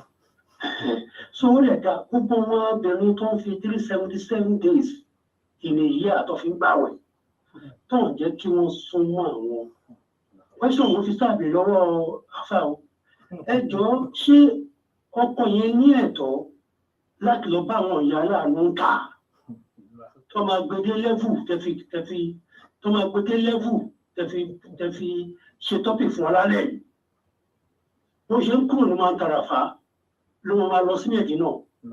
In fact gan ní level yẹn gan adébí Jerusalem kó tó lọ sí Nàìjíríà kó tó wá fàbọ̀ sí London. Níbi táwọn ìyá láàánú wà ṣe gẹ̀ẹ́sì ń sìn. Ẹ jọ̀ọ́ ṣé ọkùnrin yẹn ní ẹ̀tọ́ láti lọ kò lè fẹ́ pọ̀ ìyàwó ẹ̀ ṣé ó ní ẹ̀tọ́ láti lọ máa bá àwọn ìyá láàánú níta àbí kò lẹ́tọ̀ọ́? Ẹ ṣé mo dúpẹ́ sà. Ọlọ́run á bá mi kẹ́ yín. Ẹ ṣeun sà. So mo fẹ́ kọ́ dáhùn ìwà lórí ipò mo fẹ́ kọ́ dáhùn. Ẹ bá wa drop torí kẹ́lòmíì lè pè wọlé wọ́n á dáhùn. Okay, màá drop wọ́n á dáhùn pọ̀. Ẹ ṣe rẹ̀ ṣé kọ́kùnrin kú dúró síbẹ̀ ó waste kalẹ̀ yìí nígbà tó ní advantage síbò míì tó máa kó gbé kọjá next level àbí kó kàn dúró síbẹ̀ kó waste kalẹ̀. Tọ́ Ọlọ́run bá mi kẹ́yìn sà ẹ ṣeun. Ṣé tó dáhùn sà èèyàn kan ti sọ pé the demand challenge the wife first before going to yàrá àánú. Assalamu alaikum. Idina Siratal Mustaqim. Ẹ ṣeun ọ̀rọ̀ ńlá lẹ sọ. Ṣé rí àkọ́kọ́ my sister asked a question tí kò fẹ́ clarify that everything in life requires education. Education, it can be formal, it can be informal education. Mo tí bá fẹ́ ṣe láyé, ẹ̀kọ́ wà ńbẹ̀. Tí obìnrin bá fẹ́ gba àwẹ̀ nínú ilé, àkọ́kọ́ ohun tí Islam sọ tó bá ṣe Ramadan, àkọ́kọ́ jẹ́ ọkọ ẹ̀ mọ̀ pé òun fẹ́ gbà rẹ̀ nínú Islam. Àkọ́kọ́ nìyẹn. Ṣé wá rí tí bá bá wọn dáàdi tẹ̀lé wa láti ìbẹ̀rẹ̀, a sọ láti bẹ̀rẹ̀ fúnra wa yìí pé gbogbo ohun tá à ń sọ à ń gbéra wa lọ yìí à ń gbádùn ara wa yìí à ń ṣe kíní kan yìí à ń jètè ara wa yìí láàárín ọkọ àtìyàwó ni. Tí ìyàwó bá sọ pé òun ń gbàwẹ̀, àwọn kọ́kọ́ béèrè lọ́wọ́ ẹ̀ pé àwẹ̀ tó ń gbà yìí ṣáwẹ̀ Islam ni. Tó bá jẹ́ pé àwẹ̀ Islam ni, ọkùnrin tí ìgbà wo lobìnrin fi ń gbàwẹ̀ ṣe bọ́ sàn ni. Kí ló ń gba àwẹ̀ yìí fún? Ṣé ó ń gba àwẹ̀ yìí nítorí ọkùnrin balẹ̀ má sùn wọn purposely ni? Àbí ó ń gba àwẹ̀ yìí nítorí ó fẹ́ gba nǹkan lọ́wọ́ Ọlọ́run bá? Àkọ́kọ́ nìyẹn. Àlè tó bá jẹ́ pé ó ń gba àwẹ̀ tó yẹ gba nǹkan lọ́wọ́ Ọlọ́run ọba tó bá kọ ọkọ ẹ̀ sọ pé sweetheart o ẹjọ́ ọ̀sẹ̀ yìí nǹkan báyìí ni fẹ́ promotion lẹ́nu iṣẹ́ àfáàdẹ fún mi níṣẹ́ kan tí màá ṣe wọ́n ní gba àwẹ̀ pẹ̀lú ẹ̀. Tọkọ ẹ̀ mọ̀ sí ṣé àpò tó bá kú sínú wọ́n jọ wà lé náà ni. Ìyẹn ọ̀tọ̀ nìyẹn.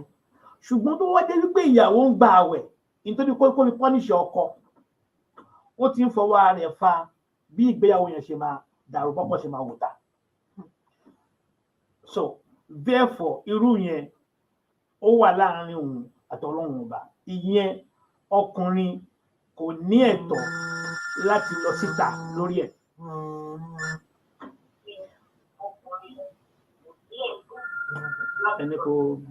Ẹjọ́ ẹ hold on, ẹ bá wa lower volume yẹn, ẹjọ́ ẹ fún wa ní ìṣẹ́jú kan. So ọkùnrin ò nẹ́tọ̀ àti fẹ́ lọ síta láti lọ bá obìnrin míì tó bá bá obìnrin ilé sọ̀rọ̀ kó lè sọ fún pé nǹkan yìí kò dùn mọ́ mi nínú o tó bá fi sílẹ̀ consequence rẹ̀ o. Bí màá fẹ́ yàwó mi o nítorí mo tajé fẹ́ ra wa tí mo ṣe lọ wò ta òun lélẹ́yìí o jẹun gbádùn ẹ̀ o. Ọlọ́run ọba kó ti fún amọ̀nà sí. Àmín. Ẹ tí dáhùn béèrè mi o. Salamu alaikum warahmatullahi wabarakatuh kan ló wà lórí ètò. Wa alaikum salam warahmatullahi wabarakatuh. Masha Allah. Ẹ kú ètò àjọṣe ni. Ọlọ́run bá mi Ètò tí bí alẹ́ ni ètò ìlàkàyè ni Ọlọ́run bá tó bàbá fún mi làkàyè tí máa tó máa tó. Àmín ya Rabbi. Àtàwọn òtáàz náà ń tra wọ́n really need justice to it. Wọ́n shy away from the truth. Wọ́n tó bó ṣe yẹ kó tó. And I think this is something that is so encouraging to even see. Pé níbi tí gbogbo ẹ̀ dé yìí, law of judgment, the law of pé kò yẹ ká máa sàmú nǹkan kan. These are the things tó ní ṣe pẹ̀lú ìgbésí ayé tó ń ba nǹkan jẹ́.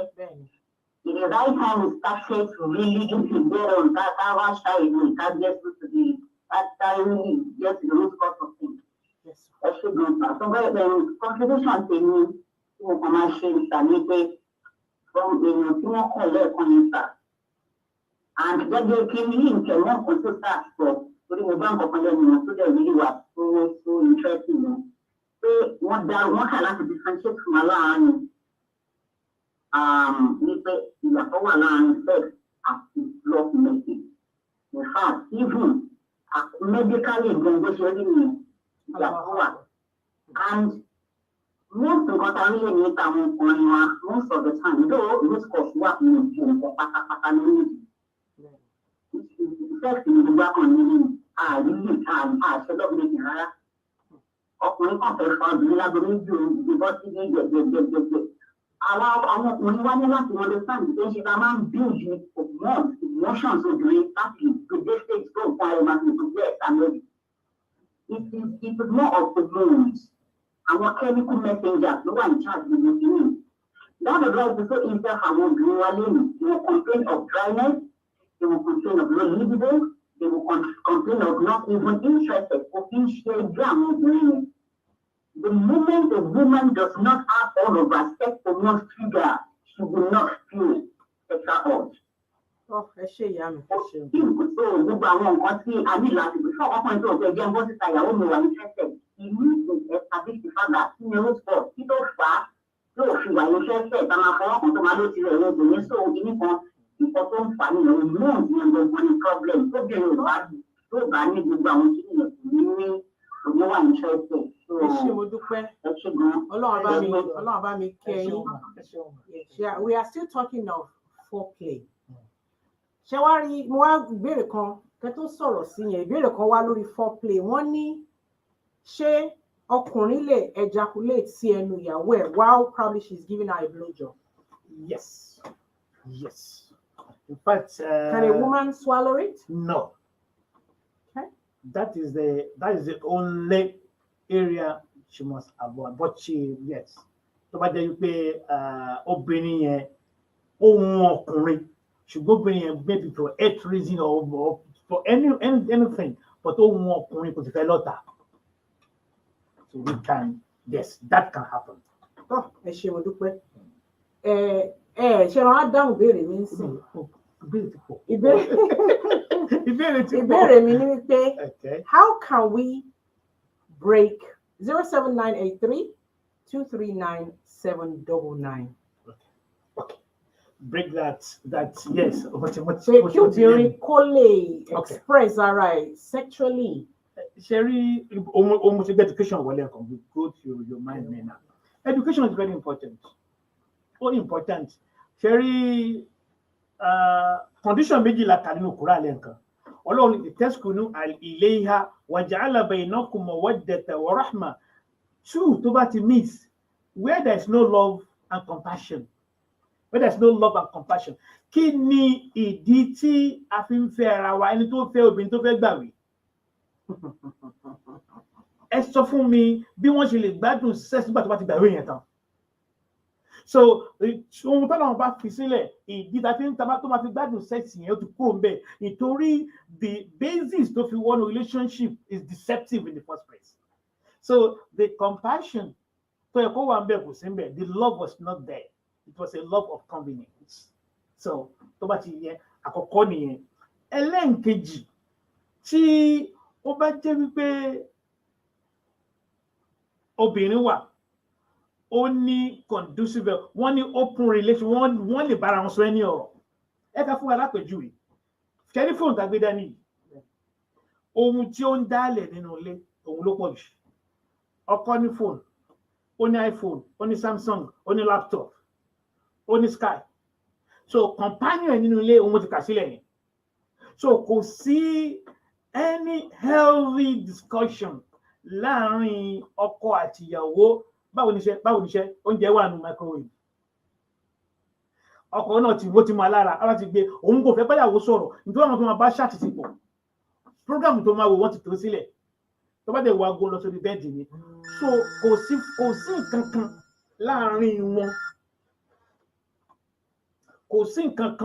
láàrin wọn kán tó worí bẹ́ẹ̀dì kò sí nǹkan kan tó lè jí obìnrin lẹ̀ kò sí nǹkan kan tó lè jí ọkùnrin sílẹ̀ àwọn akọ̀yìn síra wọn lórí bẹ́ẹ̀dì ni nítorí wípé fóònù yẹn máa continue fóònù yẹn ló máa wò tó ló máa fi gbé lọ so àkọ́kọ́ nìyẹn but ẹlẹ́nkejì tí ó wà important jù child education mo sọ fún wa sìn àwọn ọmọ tá à ń bí sìn tí àwọn ẹ̀ máa ń bá mi sọ̀rọ̀ sex nínú ilé náà máa rò pé gbàtí pé 21 tó sọ yẹn ọmọ 13 ni mi tó bẹ́ẹ̀ mi lè wó débẹ̀ so àwọn ọmọ táwọn bí sìn wọ́n ti ń break the jinx yẹn already that barrier wọ́n ti in fact What is sexting, isn't it? Sexting, isn't it? So what a break barrier already. So Ọlọ́run bá mi kẹ́yìn. Assalamu alaikum warahmatullahi wabarakatuh. Ẹ jọ̀ọ́ ẹ fún mi ní ìṣẹ́jú kan. Ṣẹ́rí mi nǹkan méjì lẹ sọ tí mo fẹ́ sọ̀rọ̀ yìí lórí.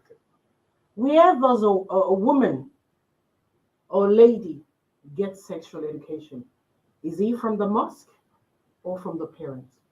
Our parents obviously don't feel comfortable having this discussion with us. Our mosque, we don't talk about things like that.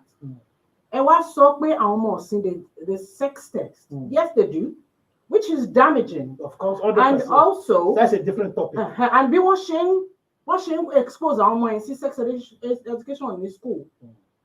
Aburu tó wà níbẹ̀ ó ju ìdí tán ṣe ń ṣe lọ, which is where do we now find it? If a woman is meant to get married as a virgin, it's most men want appreciate virgin anyway these days, because a man wants he want to know how you can actually perform sexually before because men nowadays are different. The world has changed. So unlike today, men today want a woman to take charge. They want a woman to be there, and that woman doesn't have the knowledge of it. Where does she get those knowledge? These are our children. See and build. They want sex. How do we cop them? Where do they find the information from? Is it from the mosque or is it from the parents? Listen, assalamu alaikum. Sir.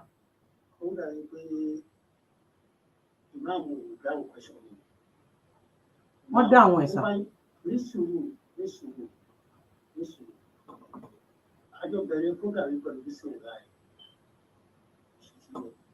Only open to family for 377 days. 365 days, no one in a whole year. 250 or 252. Short year. And 30 days in here where Muslim. So what you must say? Very, sir. So shaking up when you waste calling for well, I become a fire alarm. Alarm play. So, hold on, 30 days. I feel aware.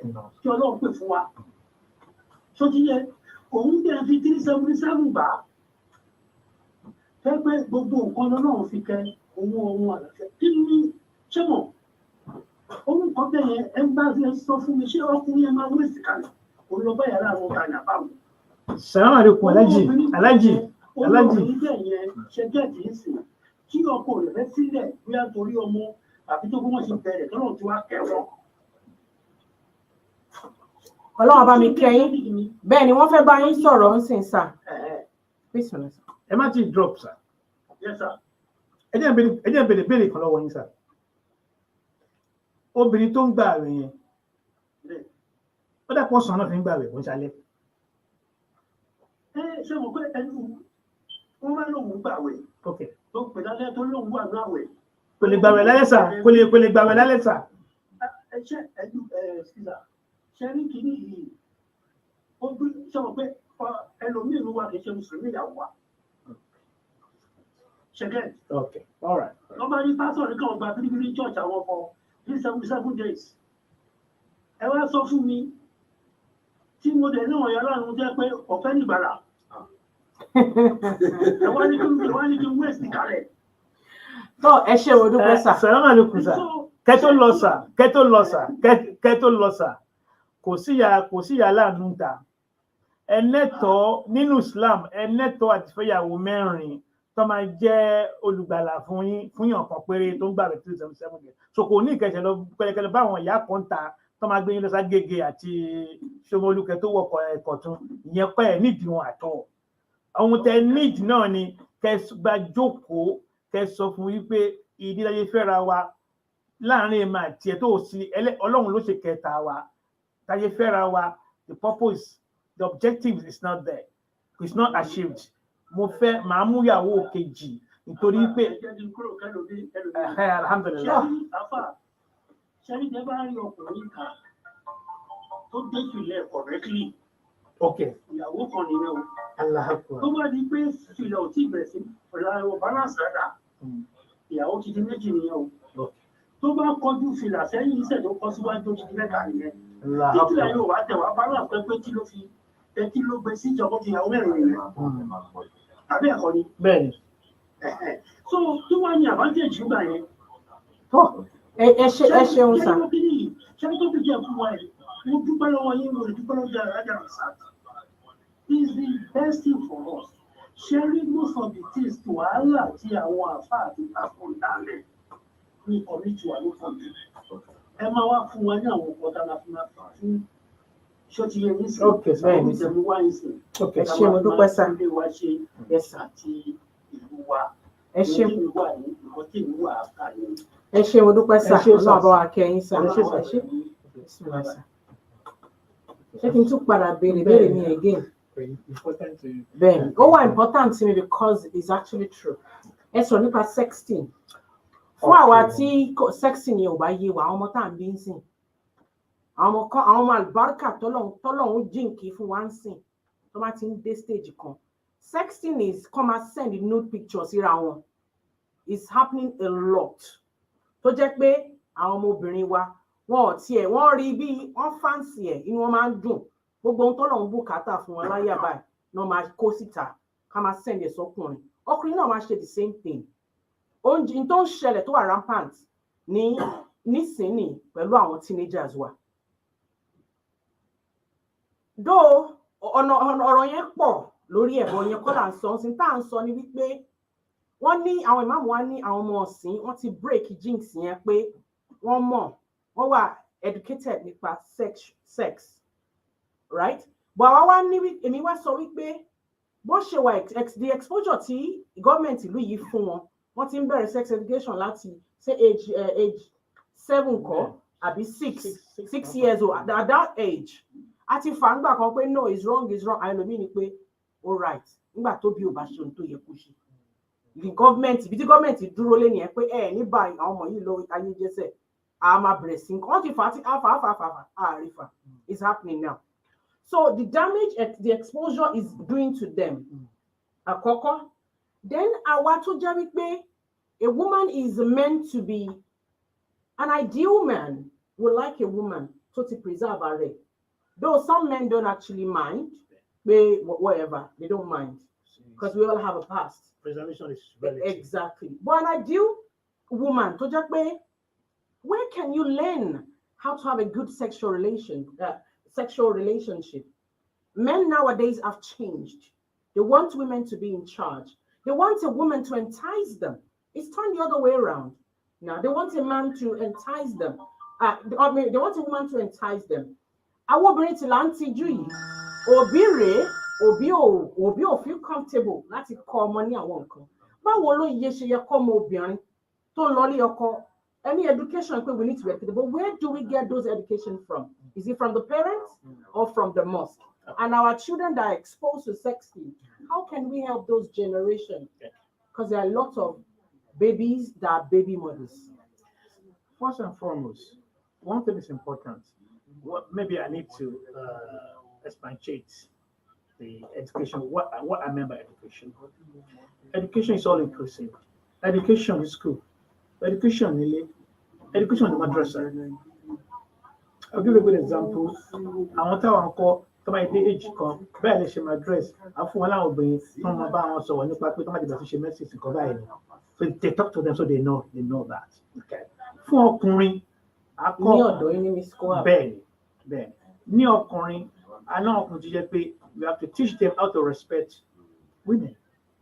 Teach them how to respect women. Because Western education will teach you how to respect women. What can teach you how to respect women? Because watching porn and all this sexting, gbogbo eléyìí láti objectify obìnrin ni, láti degrade wọn ni. They might look at it from different perspectives, but from my own estimation, the other side ló gbà wá. But however, àwọn kọ́ wọn kí ni Quran sọ, báwo la ṣe ń ṣe, then wọ́n máa tún wá bá wọn sọ̀rọ̀. Àwọn obìnrin wọ́n máa bá wọn sọ̀rọ̀ nípa development. So all this is very important. But that's what I mean education. I'm actually symposia. I'm exposed one. We talk like I did discuss with you last time. Expose one. Come and get together. Come to buy one joko. Just wa alaikum salam. So wa alaikum salam wa rahmatullahi wa barakatuh. Thank you for our the who is taking this topic. Thank you, the Bachelor of Science, and thank you for the topic you brought out to the Bachelor of Science. So this topic has expressed a lot of relationships because of the determination of the agreement of so many factors of marriage actually relationship. Even though we are talking this in what after a 20 years of marriage. So a lot of things going on, and it's not if you look at why Western world never so really that what it is to have. I am going to there are going to put it down perfectly the rest of just for other people to understand what is going on. Share on I have like our selfish. I'm sorry, sir. Our selfish. Ọkùnrin fún ìbéèrè bí a ṣe àwọn ìjọ ìfẹ́sọ̀ náà ọkùnrin àti ìrírí ìmàlú fún àmì bọ̀ bí obìnrin àwọn àjẹpọ̀mọ́ àmàjẹpọ̀mọ́ ìyá tí ó ń ṣe. There is a lot of things going on with that.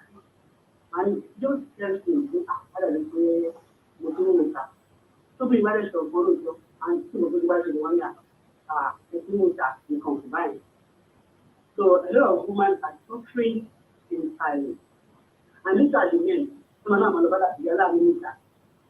We are on the that you know the phone because we man do we really want to continue. So you get to check the and choose that is fast. So then you go to the thing. That's why patient not to do what that is fine. I was taking my yesterday do come shower that and I put it to the later. As you feel animal she understand. So move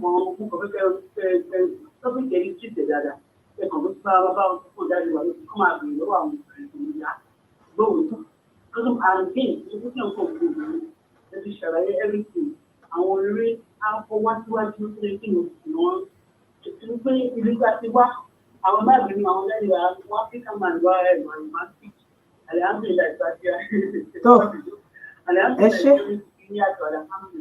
Ẹ ṣé mo dúpẹ́ sà, ẹ ṣé mo dúpẹ́ mà. Wa alaikum salaam wa rahmatullahi wa barakatuh. Ṣẹ́rí tí àǹtí yìí sọ, mo sì gbọ́ ọ̀rọ̀ yẹn lánàá. Tí ọkùnrin yẹn ní African men we are not romantic and you want your African women to be romantic. Mo wá note nǹkan kan tí àǹtí yẹn sọ, wọ́n ní tóbìnrin bá gbádùn ẹ̀ ní dádì wa. Why do you want, even if you're bank pay or call in your dad, maybe for whatever reason, when it comes to sexual relationship, why do you want to call him daddy? What? You don't need respect at that time. You just want to be free and be naughty. It's right. It's your right. It's okay if you want to call it your husband daddy. But why do you want to daddy him when you're having a pleasure? Something that is your right. Why daddy then? What happened to those pet names? Why can you not be naughty with your man?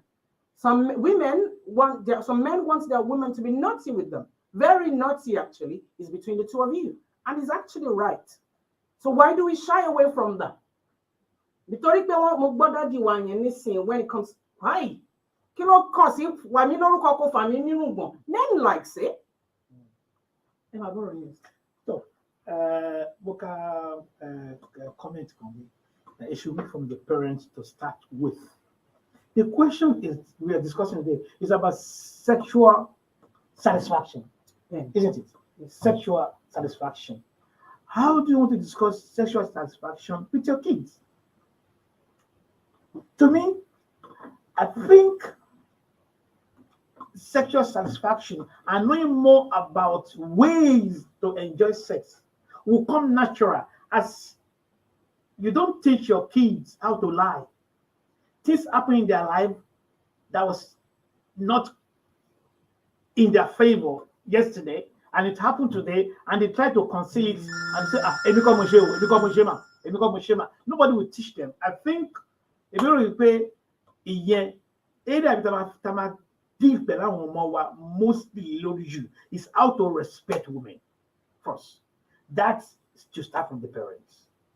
That be as àárín obìnrin be equal wa. Ọlọ́run sọ pé àrìjálù kọ̀wàmúnà sí as ẹni tá máa protect ẹni tí nǹkan tó ní tó fẹ́ kábùkù bá gbogbo ẹni tó bá rí obìnrin ẹ̀ bẹ́ẹ̀ pé ohun tá a bá kọ́ ọmọ nìyẹn ní kọ́ ọmọ pé ọmọ máa kíìsì vagina ìyàwó ẹ̀ ọmọ máa kíìsì nipple ìyàwó ẹ̀ lè kọ́ ọmọ yẹn ó máa mọ̀ natural but the first thing is we teach them how to respect women first.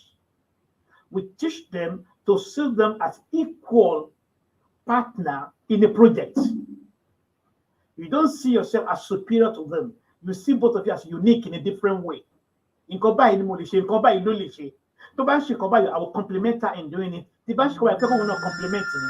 Dáwò irú nǹkan bẹ́ẹ̀ yẹn la máa kọ́ ọmọ.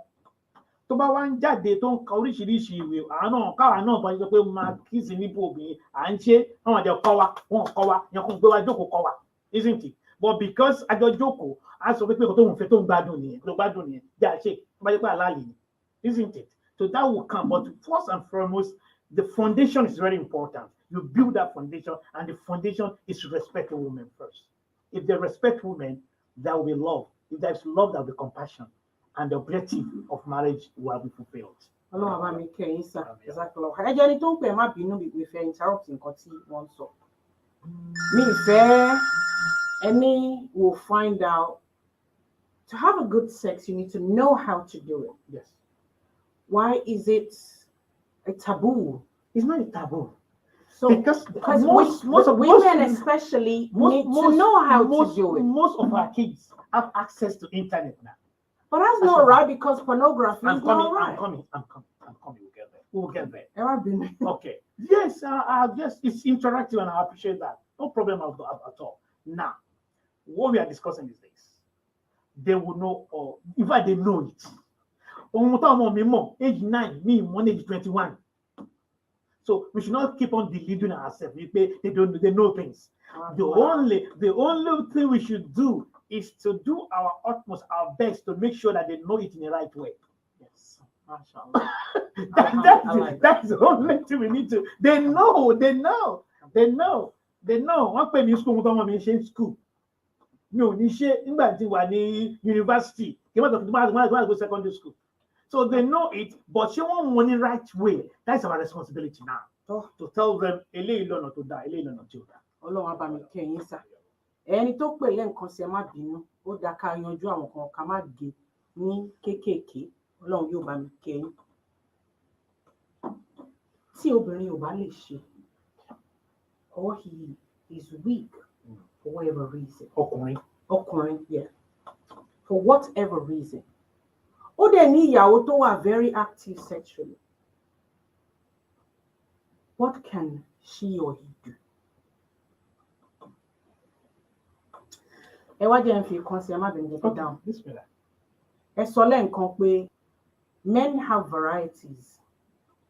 Men have options. Options. Wọ́n ní option. Having second wife, co-wives. Out of these co-wives, you have your favorites. Kò kí ń ṣe pé bóyá anything. She just know the right way, right place to go at the right time. She knows how to turn you on. She knows how to do it exactly the way you like it. Can you justify that with other women and they don't suffer? Your question adheres to the two. Then, one is more the shape, or women who are more sexually active than the man. So two different things now. Let's deal with one way, one the shape. Kilo day to one for the shape. To buy pay tourism, can one expert to modify, can one diagnose one, come on to shape gong. That to me is beyond my ken, my comprehension, because medical life on the field today.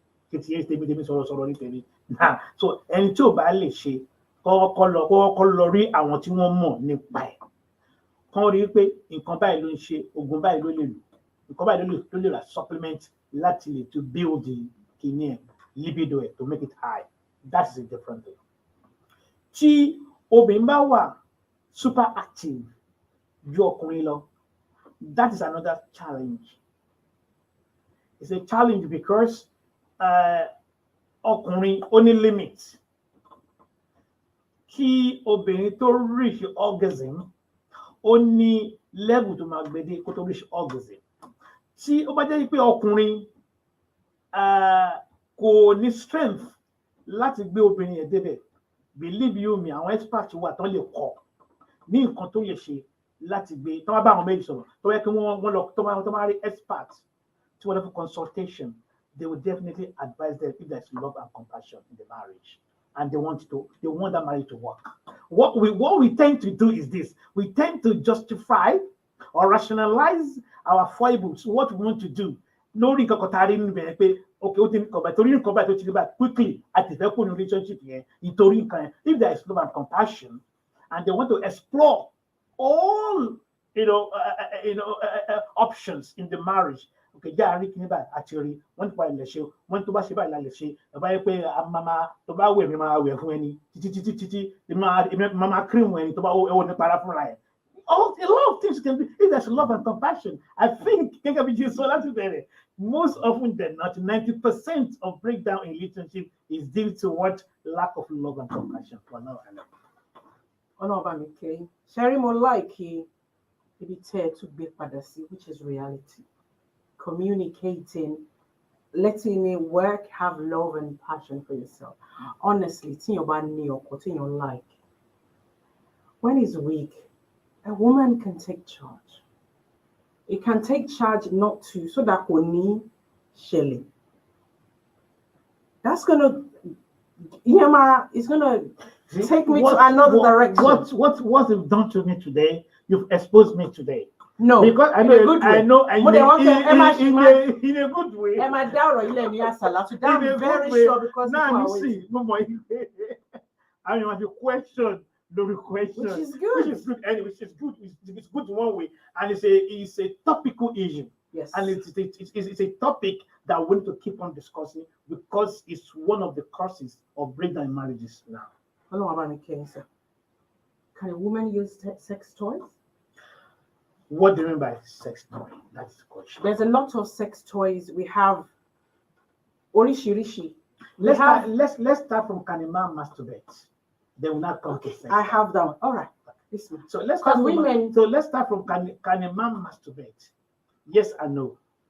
Okay. This one. A man can masturbate if you want to save his marriage. If the purpose of the masturbation is to save the marriage, yes, it's allowed. But you can't masturbate for pleasure. If you feel no. Ìyàwó mi ara ni mi ara mi lè ṣe kíní, you can masturbate to save that marriage. You can do it, but you can't masturbate because you want pleasure for the masturbation. You can't be masturbating and be thinking about 4 other women outside. You can only masturbate and think about your partner for a reason, because you are trying to save that marriage. It's allowed. If now reverse it, and I'm saying this with all sense of purpose.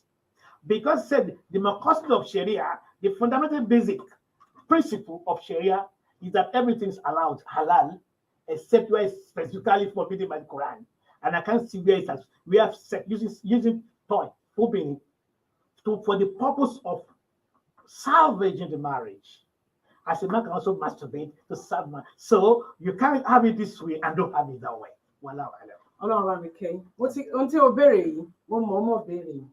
Mo ti béèrè lọ́wọ́ èèyàn kan tí wọ́n ní mọ̀ lóbìnrin.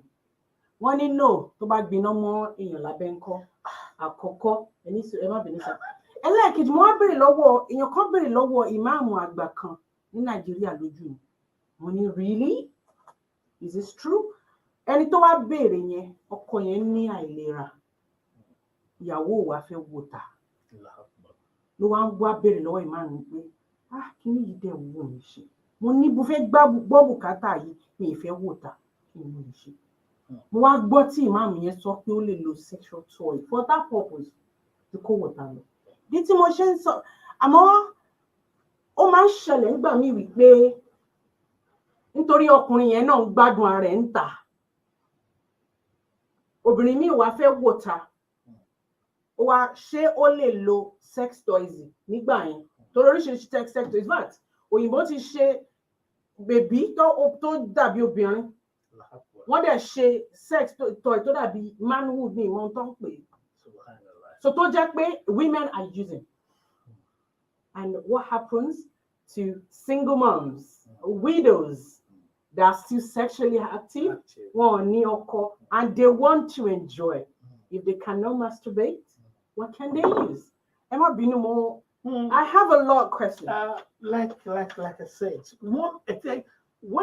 when I think about Islam, and one thing I really appreciate about Islam is this: Islam is dynamic, it's not static.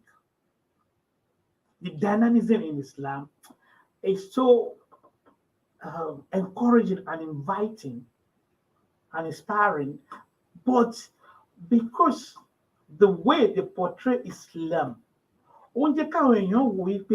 is a backward-looking religion. Allah Akbar.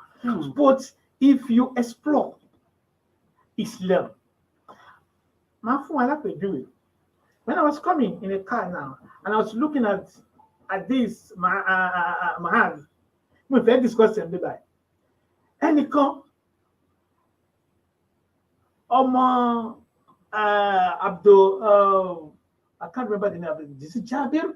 Oh, well, I want to queen Oguhud. Oh, my married at the age of 17. Oh, what the hell did I say? Oh, one side, only another bit. I can't own what, but we cannot share to it on Conjoli. Only I know so la when she wedding. I never say, Talo fair. Only I don't tell you, oh, my cane of Fanny. I be widow, only widow. I don't know she fair widow. At the age of 17. Oh, she felt like carried my bash that. So my deck in me, mad. Kill not be mean, Pelu, or Motumaba Pashede that. Kill me by that. Is so OT equate pleasure with marriage.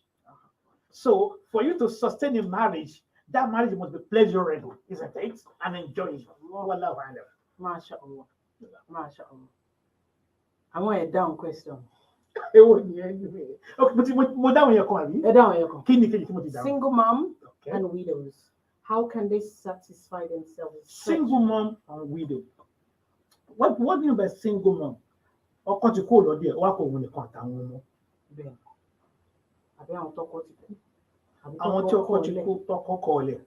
Gbogbo eléyìí ohun tí ó jẹ́ nǹkan tó yẹ tó ní ẹ̀kẹ́ nínú ọdún, but the reality of life. One is this: gbogbo ìgbà tí obìnrin bá ti wà, not obìnrin àtọkùnrin, gbogbo àtọ́ mẹ́ẹ̀ẹ́dé èèyàn bá ti wà, gbogbo ohun tí a bá fẹ́ ṣe láyé innamal a'malu binniyat. Ká gbé ohun tí a bá fẹ́ ṣe ká gbé sórí àníyàn. Tí àníyàn wa bá ti da, mo sọ fún wa pé ẹyọ kan ló máa ń jẹ́ kí inú mi dùn fún Islam. Every time I remember that, it's always exhilarating to me. Pé gbogbo tá bá ti ṣe, Ọlọ́run sọ fún wa náà Al-Qur'an. Ó ní gbogbo tá bá ṣe, ó ní ohun tẹ́ ẹ̀dá fi wò yín kọ́ ni máa fi judge yín. Àníyàn ọkùnrin ni máa fi judge yín. And máa sọ àdìs kan, ìṣẹ̀lẹ̀ kan, when Ànábì Muhammad sallallahu alaihi wasallam, ó ń lọ pẹ̀lú àwọn sàhábà àwọn companions ẹ̀ ń jọ kan. Ó wá rí ọkùnrin kan tó gun ẹṣin funfun, ó wọṣọ funfun. Ó wá ń gbọ́ ọ̀dọ̀ ẹ̀ kọjá, ó wá dúró pẹ̀lú ẹṣin yẹn, ó wá ń tẹ́wọ́, ó ń tọrọ bárà. Ẹnìkan wá ń sọ fún lókè pé ìwọ tó ń ṣe nǹkan báyìí, mílíọ̀nù náà ló máa náwó tó kú tó fi gun ẹṣin, ó bó ṣe mú. Ànábì wa ojú ẹ̀ sọ̀rọ̀ sẹ́lá. Ànábì ní oṣù sọ pé Ọlọ́run ọba ẹni tó tẹ́wọ́ sílẹ̀ tó tọrọ nǹkan yìí, ohun tó ṣẹlẹ̀ tó fi tọrọ bárà kó má ṣẹlẹ̀ sí ẹ. This time ẹgbẹ́ lọ́run tó bí wọ̀ láì. So no condition is permanent in life. The only permanent situation in life, the only constant variable in life is change. So therefore, tábà ti mú eléyìí, tá mọ̀ yí pé àwọn tó wà condition yẹn, kọ́ máa fi àníyàn wọn bá Ọlọ́run wọn bá lọ. Tó bá jẹ́ pé ohun tí ó máa fi wọn lọ́kàn balẹ̀ ní at that point in time nìyẹn, a lè mú tí tàbá rómi kẹ̀ nínú Quran. Ṣá lè mú tí tàbá rómi. Ẹ̀fẹ̀ foríjì mi ò tẹ́bà gbọ́ mi yé tó bá sómi wọn. Ibi táwa wà, wọ́n ti fi Putin ó ti bọ́ọ̀mù gbogbo mi ta lè mú, omi ò ṣe é mú mọ́. Ó wáyé pé ọtí nìkan ló wà ní kìnnì ta lè mú bá tàfi lukú. Àwọn tó ń jẹ nínú ogun Biafra, wọ́n ń jẹ aláǹgbá, wọ́n dẹ̀ mú tàn bí omi. So it depends condition you find yourself. But however, you must always ask yourself this question: what is my intention in doing this? Innamal a'malu binniyat. Wallahu a'lam. Subhanallah. More fair twist question more because of the take below.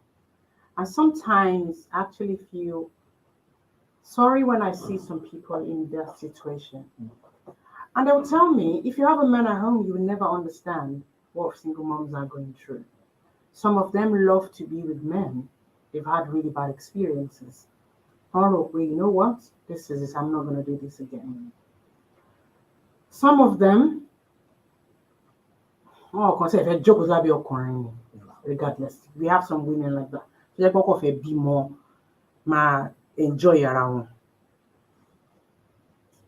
We have an opportunity to take one last question. MashaAllah. One call. 07983-239-799. Because Alhamdulillah. I need the Imam to answer this question, please. In case a man with 4 wives, can that man practice foreplay with all of the 4 wives? So the bashik will look and go to the Abi? Maureen, Emma Binu, foreplay. Chemoturi bury me.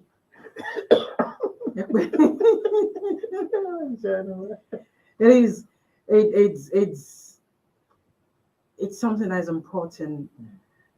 That honestly, I don't know.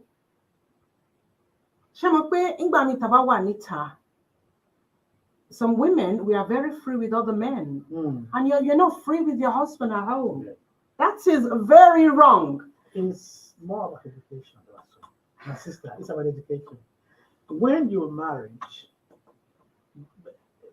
courtship, courtship, kini àwọn nǹkan tó mọ̀ nípa ọkùnrin yẹn kẹtùjọ wọlé kí ló mọ̀ nípa obìnrin yẹn kẹtùjọ wọlé àwọn nǹkan yẹn gbàtẹ́gbẹ́ra yẹn wọlé kan tó continue. Number 1.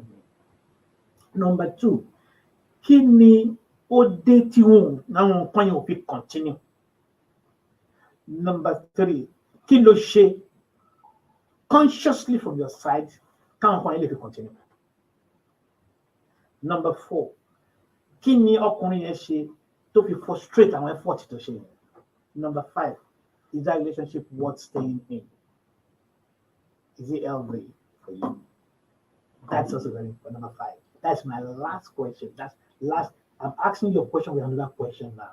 Number 5 is that because you have a relationship unhealthy and you have a healthy relationship.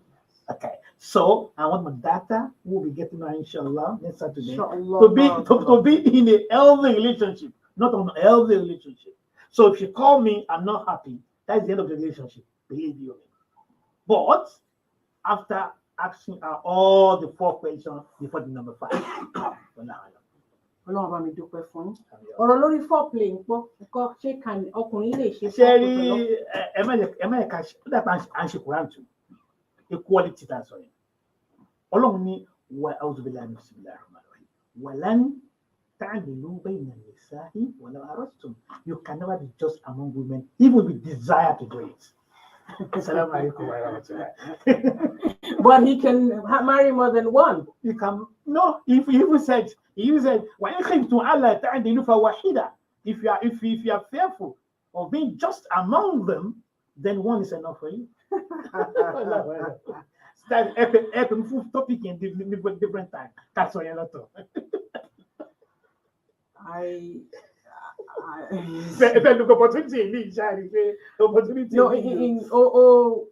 Beshimo, topical. And I'm sure this discussion will continue last Salatu.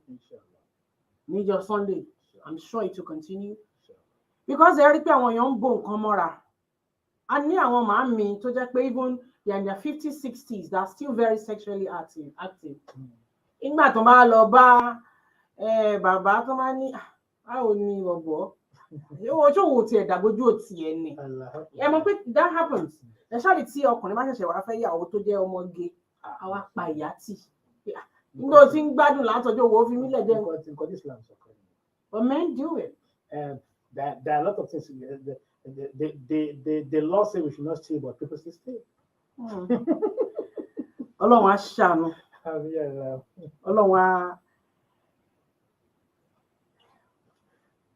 There's a lot of issues to we are to bring you enjoy sex. ó lè jẹ́ pé ọkùnrin yẹn ó ní premature ejaculation. bẹ́ẹ̀ There are so many things. sọ dé gbogbo bẹ̀yẹn pé àwọn nǹkan wo ká finally ká bèrè pé àwọn nǹkan wo ló lè fa lack of love. Health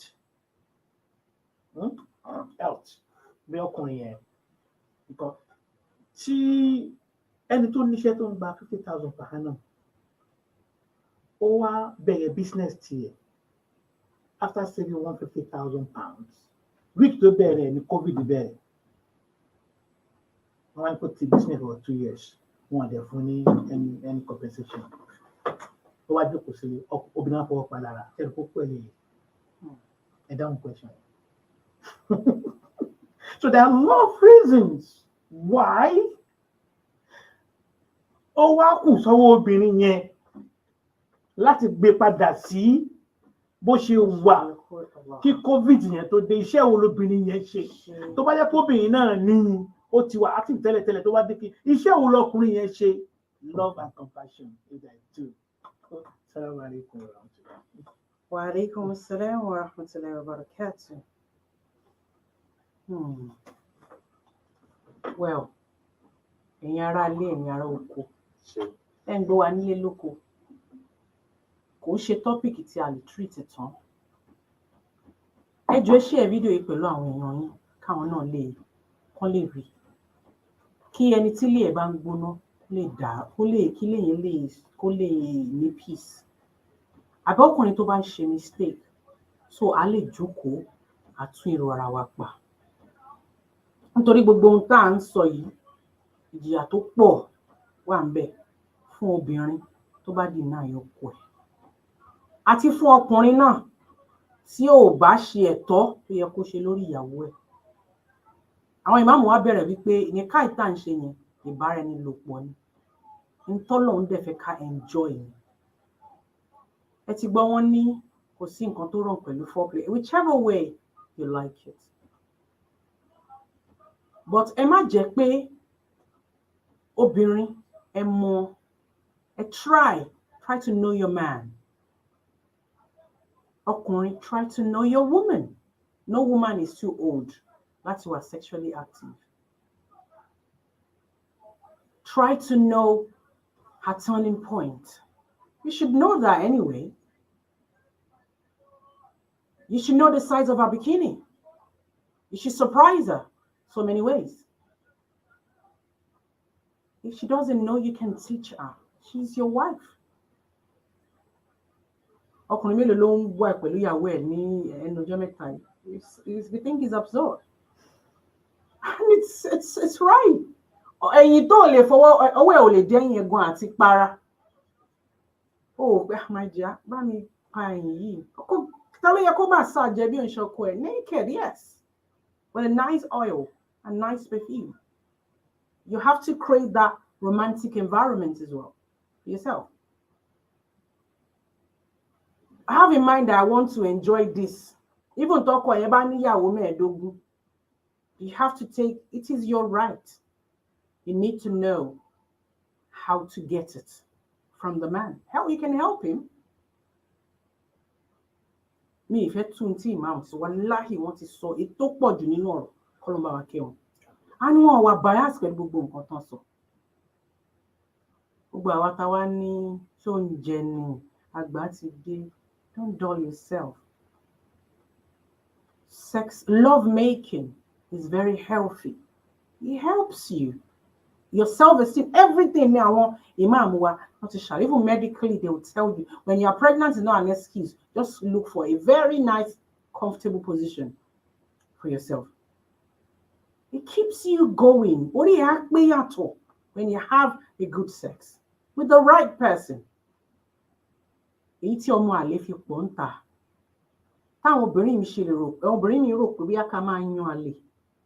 happening.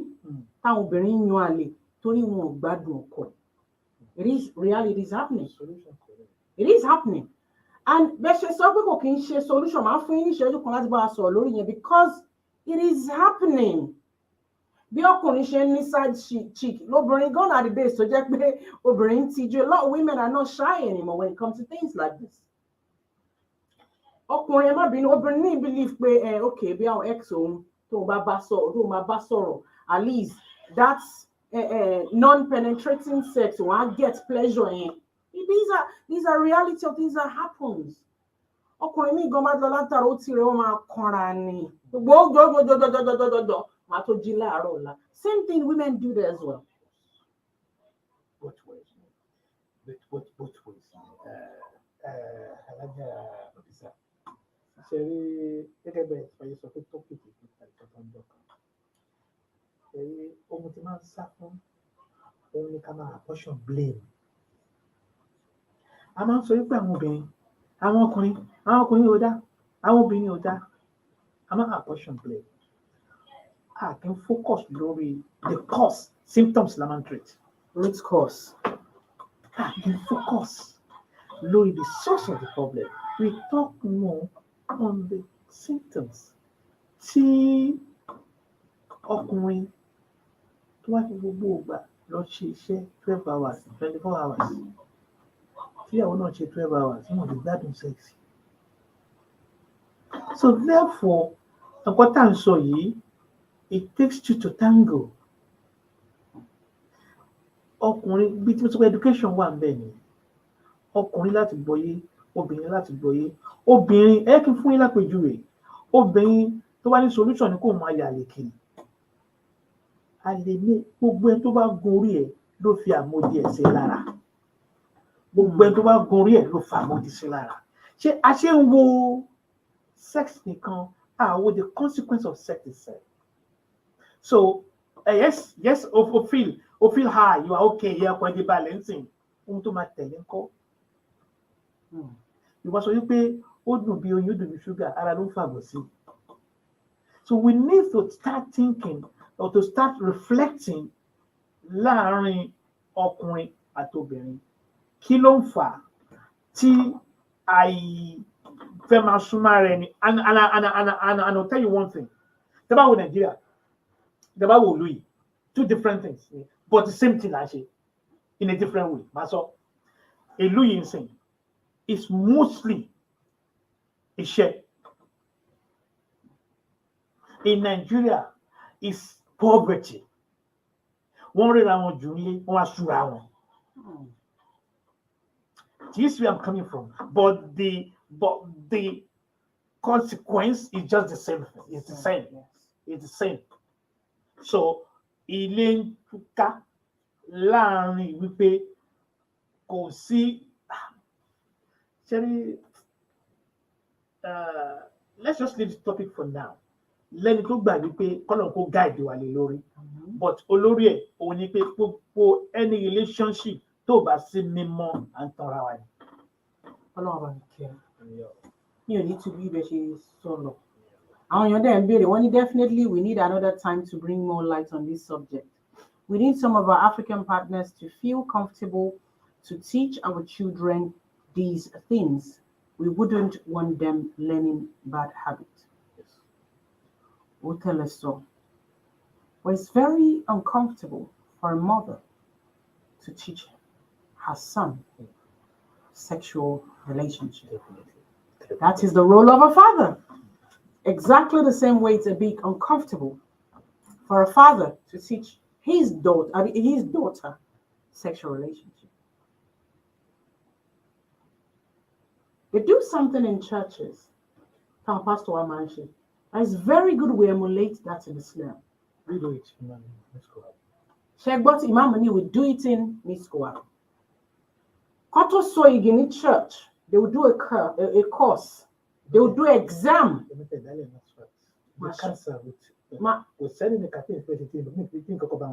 MashaAllah. We need more of that. Counseling. I'm very interested in that counseling.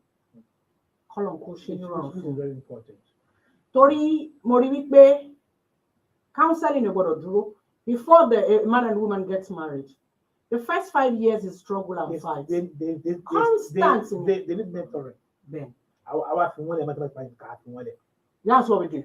And we are the better than share. And share induction from one, isn't it? Like we said that's it. To what to buy new employee. Listen, one point doctor, isn't it? first week second one continue bí ṣe máa ṣe tá a bá ṣe nìka yìí a fún wọn lẹ̀ come and navigate that murky water. Ọlọ́run bá mi kẹ́yìn ẹ wà honest gan Ọlọ́run á dẹ̀ bá mi kẹ́yìn pẹ̀lú honesty yẹn á bá mi ṣàlékún hikma àti àlùbáríkà fún ṣẹ́ni tí ẹ bá gbọ́ tí àwọn àgbàlagbà kan ti marry ara wọn for 40-50 years tí wọ́n bá ń jà ẹ wò pé wow because we don't do counseling bẹ́ẹ̀ ṣe sọ wípé it's stages mentoring is stages which we don't do. In our professional capacity, we do CPD, continuous professional development, which we need to put in activities tí a máa ń ṣe ní àsàlátù, not just to say ẹ mú wá. It's a reality. Gbogbo àfáà tí ẹ bá ń gbọ́ wa tá bá ní ìjọ ilé ń dàrú ẹni kí ìyàwó máa wá sàsàlátù kó máa dáwọ́. It's not going to solve a problem because she's not happy. Ó tún máa lọ́lé lọ jà ni because we don't get to that root cause. Counsel them láti sọ fún wọn wípé this is it. A lot of our ọkùnrin they don't have a lot of education, many of them. So a father it will take a father, a very knowledgeable and receptive father, to counsel his own son in this country about sex. Many tell them about the mistakes they made and how they did it, but to teach them the right way, the same as a woman. There's a lot going on. We cannot finish this topic, Lynn, and I'm very happy to justice. Mo mọ̀ pé lásàlátù Miss Kowabu ní Nathan Way pẹ̀lú ògbọ́lọ́ ní Sunday yìí àwọn èèyàn ti ń bá yín type message ilé rẹpẹtẹ àti personal call. That I'm very sure. Ó wù mí pé kí n sọ so many but ká parí ètò. Mo dúpẹ́ lọ́wọ́ yín gidi. Ọlọ́run bá mi kẹ́yìn. It took me 5 years or more láti get in Alhamd, and I'm very, very happy. Kọ́lọ́n kó gbà ní ìbàdàn fún wa. Ẹ bá wa bẹ̀ àwọn single mom tó ń fẹ́ fọ́kọ. Ẹ bá wa bẹ̀ wọ́n. Ẹ bá wa bẹ̀ àwọn ọkùnrin torí mo ní àwọn ọkùnrin gan tó ń wáyàwó rẹpẹtẹ. Tó máa ń pè mí tó máa ń bi mí wọ́n wáyàwó. The few sisters tí mo máa ń meet, àwọn sisters wa wọ́n ní specification pé nǹkan báyìí mo fẹ́. So men should stop thinking women don't know what they want. After the program, we need to talk sometimes. Just give me a call. We need to talk that need to be a program that we actually design for this particular purpose. Found more work. I want them to be now the pay one girl more family. No while I beg to make one talk on it. She won't call when you introduce this one thing which I'm So there for me last time I was allowed to so it's very important. So topic here Inshallah. Your flower still needs to blossom. You need someone to water your flower. But it's good. It's good because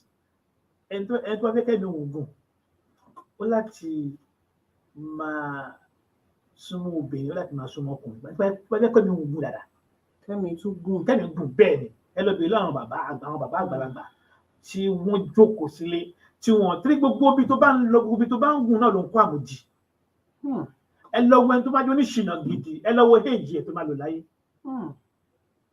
Ọlọ́run ló sọ Ọlọ́run ní kẹ́ máa ṣe o ó ní wala taqrabu zina, don't go near it, he didn't say don't do it. Nahiya wa lọ́dọ̀ àwọn onílùgà wọ́n ní nahiya when you forbid something kò ṣe nahiya nìyẹn nọ́ọ̀síyà nìyẹn cancelling nìyẹn wala taqrabu zina, don't go near zina innahu kana fahisha, is an indecency wa sa'a sabila and evil ways. Ojú ọ̀nà tó fi máa bí ọmọ ohun tó expect STD oríṣiríṣi. So therefore tọ́nà wa lè sọ bẹ́ẹ̀ fún wa a jẹ́ pé ojú ọ̀nà kan náà ló wà. Ojú ọ̀nà tó wà yẹn ká ṣe pẹ̀lú ẹ̀mí tó mọ́. À ń bọ́ sójú ọ̀nà tá à ń ṣe pẹ̀lú ẹ̀mí tí ò mọ́ ni àtọkùnrin àtobìnrin kò sẹ́ni tó mọ́ nínú wa àtọkùnrin àtobìnrin. Tá bá love ara wa tá gbọ́ ara wa yé, believe you me, the sky is the limit, we enjoy it. Ẹ̀mí wa dẹ̀ gùn tí gbogbo ìgbà tí nǹkan bá ń kó lára ẹ̀ ó dàbí obìnrin tó ò ṣe mẹ́sìs àmódì ní fún torí ìdí Ọlọ́run ti ní kẹ́yìn yẹn máa kó lára ẹ̀ lóṣooṣù. Bákan náà ọkùnrin àti obìnrin tí ohun tó wà lára wa ẹni tó bá ń ṣe masturbation tó bá pọ̀ jù ẹ lọ bẹ̀rẹ̀ lọ dókítà ohun tó máa padà ṣẹlẹ̀ sí wọn ọwọ́ yìí máa gbọ̀n kú ni ẹni tó bá ń ṣe tó kàn ń ṣe for pleasure. But we are not going there today because it's allowed for a reason, and that reason tá a bá ń ṣe lórí òdodo we'll get it right. Ọlọ́run ọba èyí tá a sọ yìí lọ́jọ́ kúlò fẹ́ nìkan kan wa àwa tá a sọ kó wúlò fún wa ẹ̀yin tẹ́ gbọ́n náà kó wúlò fún yín àkókò mọ́ àkókò pé tán àkókò ń ṣe angel. The perfection belongs only to Allah. We are all working towards perfection, but the most important thing is we should purify our intention. Purity of intention. Everything we want to do it for a good reason, for a good purpose. ربنا تقبل منا إنك أنت السميع لا تسكوا بنا مدى سادتنا وهب لنا من لدنك رحمة إنك أنت ربنا أفرغ علينا صبرا وثبت أقدامنا وانصرنا على القوم الكافرين ربنا هب لنا من أزواجنا وذريتنا قرة أعين واجعلنا للمتقين إماما آمين سبحان ربك رب العزة عما يصفون والسلام على المرسلين والحمد لله رب العالمين. Àmín, jazakallahu khairan jazilan sir. Ẹ má gbàgbé wípé gbogbo ohun tá a sọ ẹ má gbàgbé àti bá wa share program ẹ jọ̀ọ́ nítorí Ọlọ́run ẹ solve issue èèyàn kan Sadaka Jariya Ọlọ́run á ṣe fún ẹ bá wa share program. Ẹ má gbàgbé ní Sunday ìpàdé wa di ní Skohab Islamic Center ní 145 Nathan Way Thamesmead ní Asalatu wa. We are there between 12 and 3. We have family discussions every Sunday. It's good to feel at home. You are invited in London. If you live in London, tó bá wà around sí pé kẹ́ dìde 12 o'clock is a very good time actually to come around. You can meet our Imam ní Miss Cohab Educational Center. Ibẹ̀ ni àwọn Imam wa Miss Baudin máa wà every Sunday. Wọ́n dẹ̀ ń ṣe lè kí ó fáwọn ọmọ náà ní Saturday and Sunday. 145 Leighton Way, Thamesmead, London. SE 2808 for Alpha, B for Bravo. Mo mọ̀ pé discussion máa wá níjọ́ Sunday. I'm very sure. Ọlọ́run kó ṣọ́ wa jù gbà yẹn lọ. We've said all we can out of love for Allah subhanahu wa ta'ala, out of love for you as a person, because we want everybody to be happy. This is the best we can do to help. Listen, reflect, and make use of every single thing you've heard. But February sisters take care. Alhaji Oshinusi mo rántí kọ́ lọ́ọ́ bá mi ṣe dáadáa fún wọn pè mí pé báwo la ìfẹ́ ṣe. Mo ní a máa ṣe dé 10 series. Wallahi azim mi mo bá ṣe lè ṣe.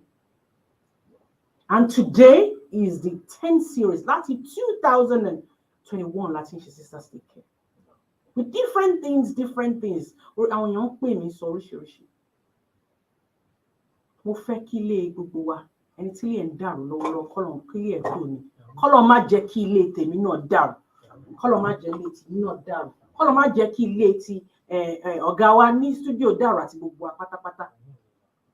But it's good to show love. This is my own little way to share love. To show love how much I love you. How much I'm looking for ways for you to find peace, inshallah. Wallahi, we all have little things we can do to our community. And Allah would accept it. May Allah accept as Sadaka Jariya from me, from our Imam, from our sponsors, our engineers, our directors, and every one of you. When you share this program, you are helping somebody to restore their mental health. These are little things we can do to move the country forward. To help your other sister, not by giving her or him money, not by shike or anything. Wallahi, gbogbo ìmọ̀ tí Imam wa tí wọ́n share pẹ̀lú wa lẹ́nu. Ọlọ́run á bá wa san yín ní ẹ̀san olóore. Á wá ṣe àlékún ní ọ̀pọ̀lọpọ̀ fún yín. Wọ́n yà kún fàyẹ̀kún. Ọlọ́run á bá mi gbé yín ga. I've always known wípé Ọlọ́run fún yín ní ẹ̀bùn. Kọ́lọ́run má dẹ̀ gbà lọ́wọ́ yín láíláí. Kọ́lọ́run tún máa tẹ́ bá dàgbà. Kọ́lọ́run tún fi lé àwọn ọmọ inshallah bí kò dọ̀rọ̀ tó la. Ọmọ tó fẹ́ ṣe ìyàwó next week Saturday. Ọlọ́run á fi àlùbáríkà sí. Ọlọ́run á fi àlùbáríkà sí. Ọlọ́run á fi àlùbáríkà sí. Ọlọ́run á kún fún ẹ̀ka àti gbogbo àwọn tó kù náà àti gbogbo wa. What? Ami ya Rabbal Alamin. No, I show you, Dele inshallah. This is the little we can share out of love for you, brothers and sisters, aunties, mommies, grandma. You are not too old to be sexually active, and don't be shy with your partner. Don't be shy with your husband. Be very naughty, it is allowed. You just have to be the right person. You have to know how to be romantic as well. Do the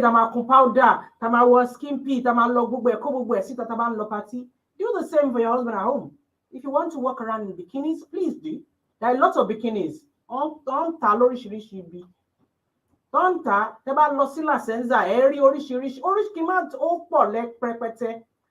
very sexy underwears. Wear them for your partner. Be romantic. Don't wait for him sometimes. Don't wait for the man. You can actually turn things around. And be naughty with him, yes. Outside you are very naughty. Come. Just, be free. It's your rightful husband, it's your rightful partner.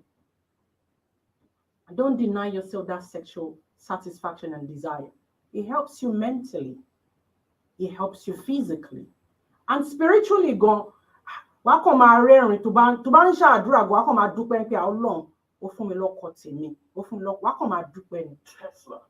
Men love their food. Try. Try to please him. Okay, she don't know. Our family but when you do it, it's baraka. Look at what Bobo likes, man. Prepare a nice dish. Go set table. Prepare a lot of things. Bring that romance into your bedroom. Don't expect him to be calling you every time now. Oh, going that that's no.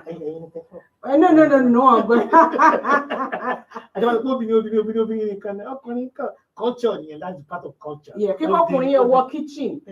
My dear, that's how you actually start preparing it. You think to go another trip. It's all good. We are all adults, and we've tried as much as possible. We are not talking dirty things. At least that is very important as well, because we see programs online, but we're not in soy. That's where a lot of people want to go. But wallahi, beshe soyi, and it tobani nutongo. Wallahi azim. You said everything perfectly well. So my darling sisters, brothers, aunties, mummies, enjoy sex. Enjoy love making. It's healthy for you. Imagine you are lori. I don't want to actually that for one. Okay, let's just now. Hello, I'm blessing. You are blessed already anyway. Allah to shall coin. Allah shall coin. Bless you beyond your expectation. Inshallah. Brother, now more appreciate you. My life was in rare. Allah be have me shining. Oh God,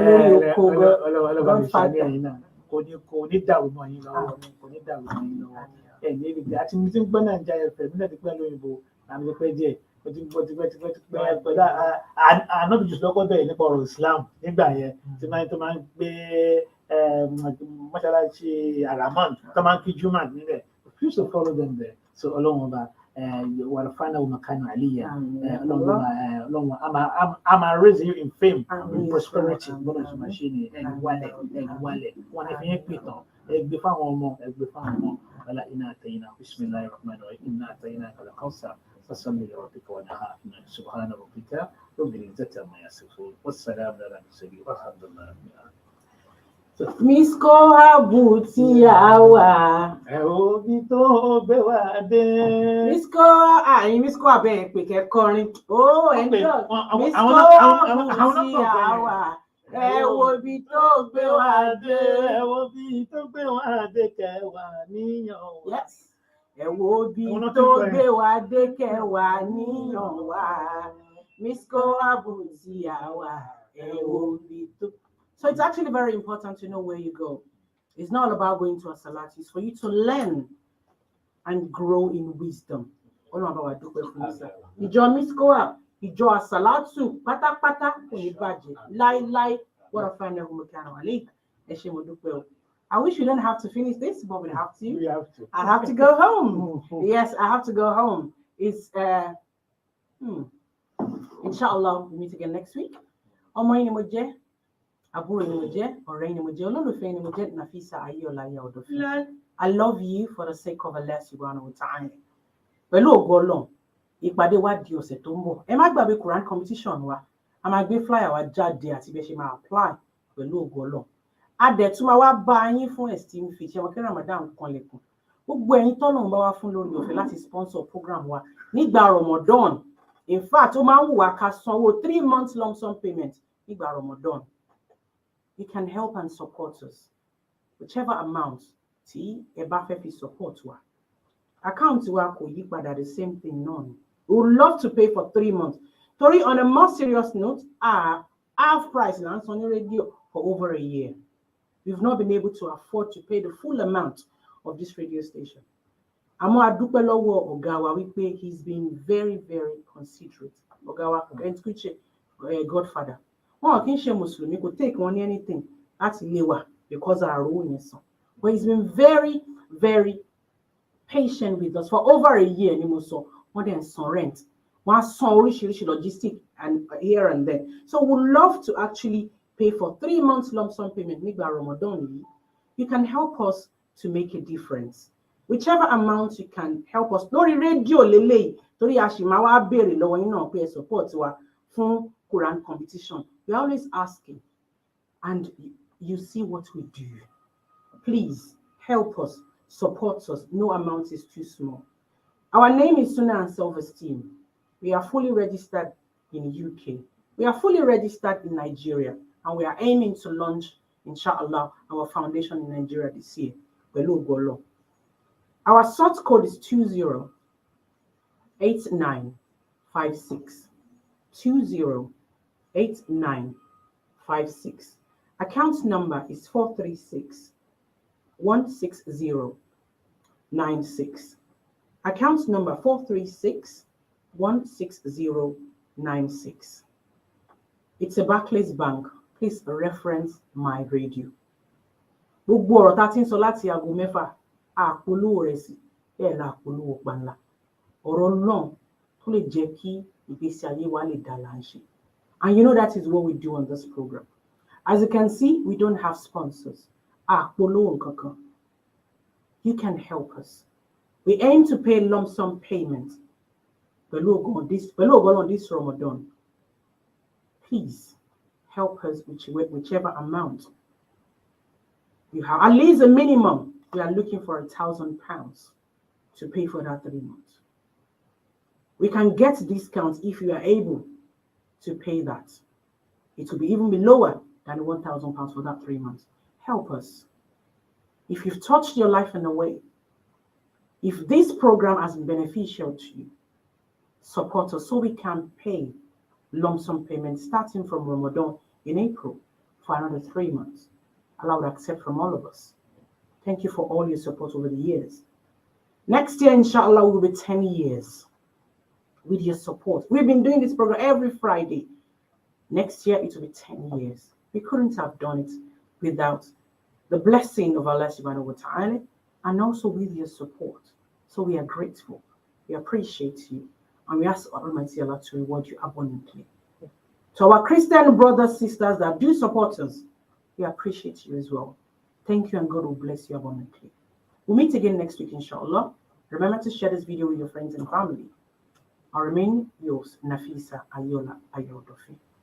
See you next time. Wassalamu alaikum wa rahmatullahi ta'ala wa barakatuh. Àwa tá ń tẹ̀lé ètò òjíṣẹ́ ńlá, iwájú làwa ò máa ní ìrẹ̀yìn o. Sunnah and Self-Esteem àrà ọ̀tọ̀. Ètò ìrora ẹni lágbára, ìgbéra ẹni níyì ti wà lórí afẹ́fẹ́ báyìí ní gbogbo ọjọ́ Jímọ̀ lórí iléeṣẹ́ wa, Naija 101.1 FM. láti aago 6 títí di aago 8 àṣálẹ́. Láti ṣe olùgbọ̀wọ́ ètò yìí, ẹ kàn sí wa lórí ẹ̀rọ ìbánisọ̀rọ̀ wa 077-690-51172 077-690-51172. New Era and Sooner and Self-Esteem, your educative, empowerment and development program. Fridays on Niger 101.1 FM, 6 p.m. to 8 p.m. For sponsorship, please contact us on 077-690-51172. 077-690-51172. You can send us an email, ss.esteem@gmail.com. We are on Facebook. Check us on Facebook, Sunnah and Self-Esteem. Ilali amami inshallah. Ilali amami inshallah. Àwa tá ń tẹ̀lé tí òjíṣẹ́ ńlá. Iwájú làwa ò máa lọ, a ò máa ní ìrẹ̀yìn o. Iwájú lèmi ò máa lọ, ò máa ní ìrẹ̀yìn o. Iwájú lẹ̀yin ò máa lọ, ò máa ní ìrẹ̀yìn o.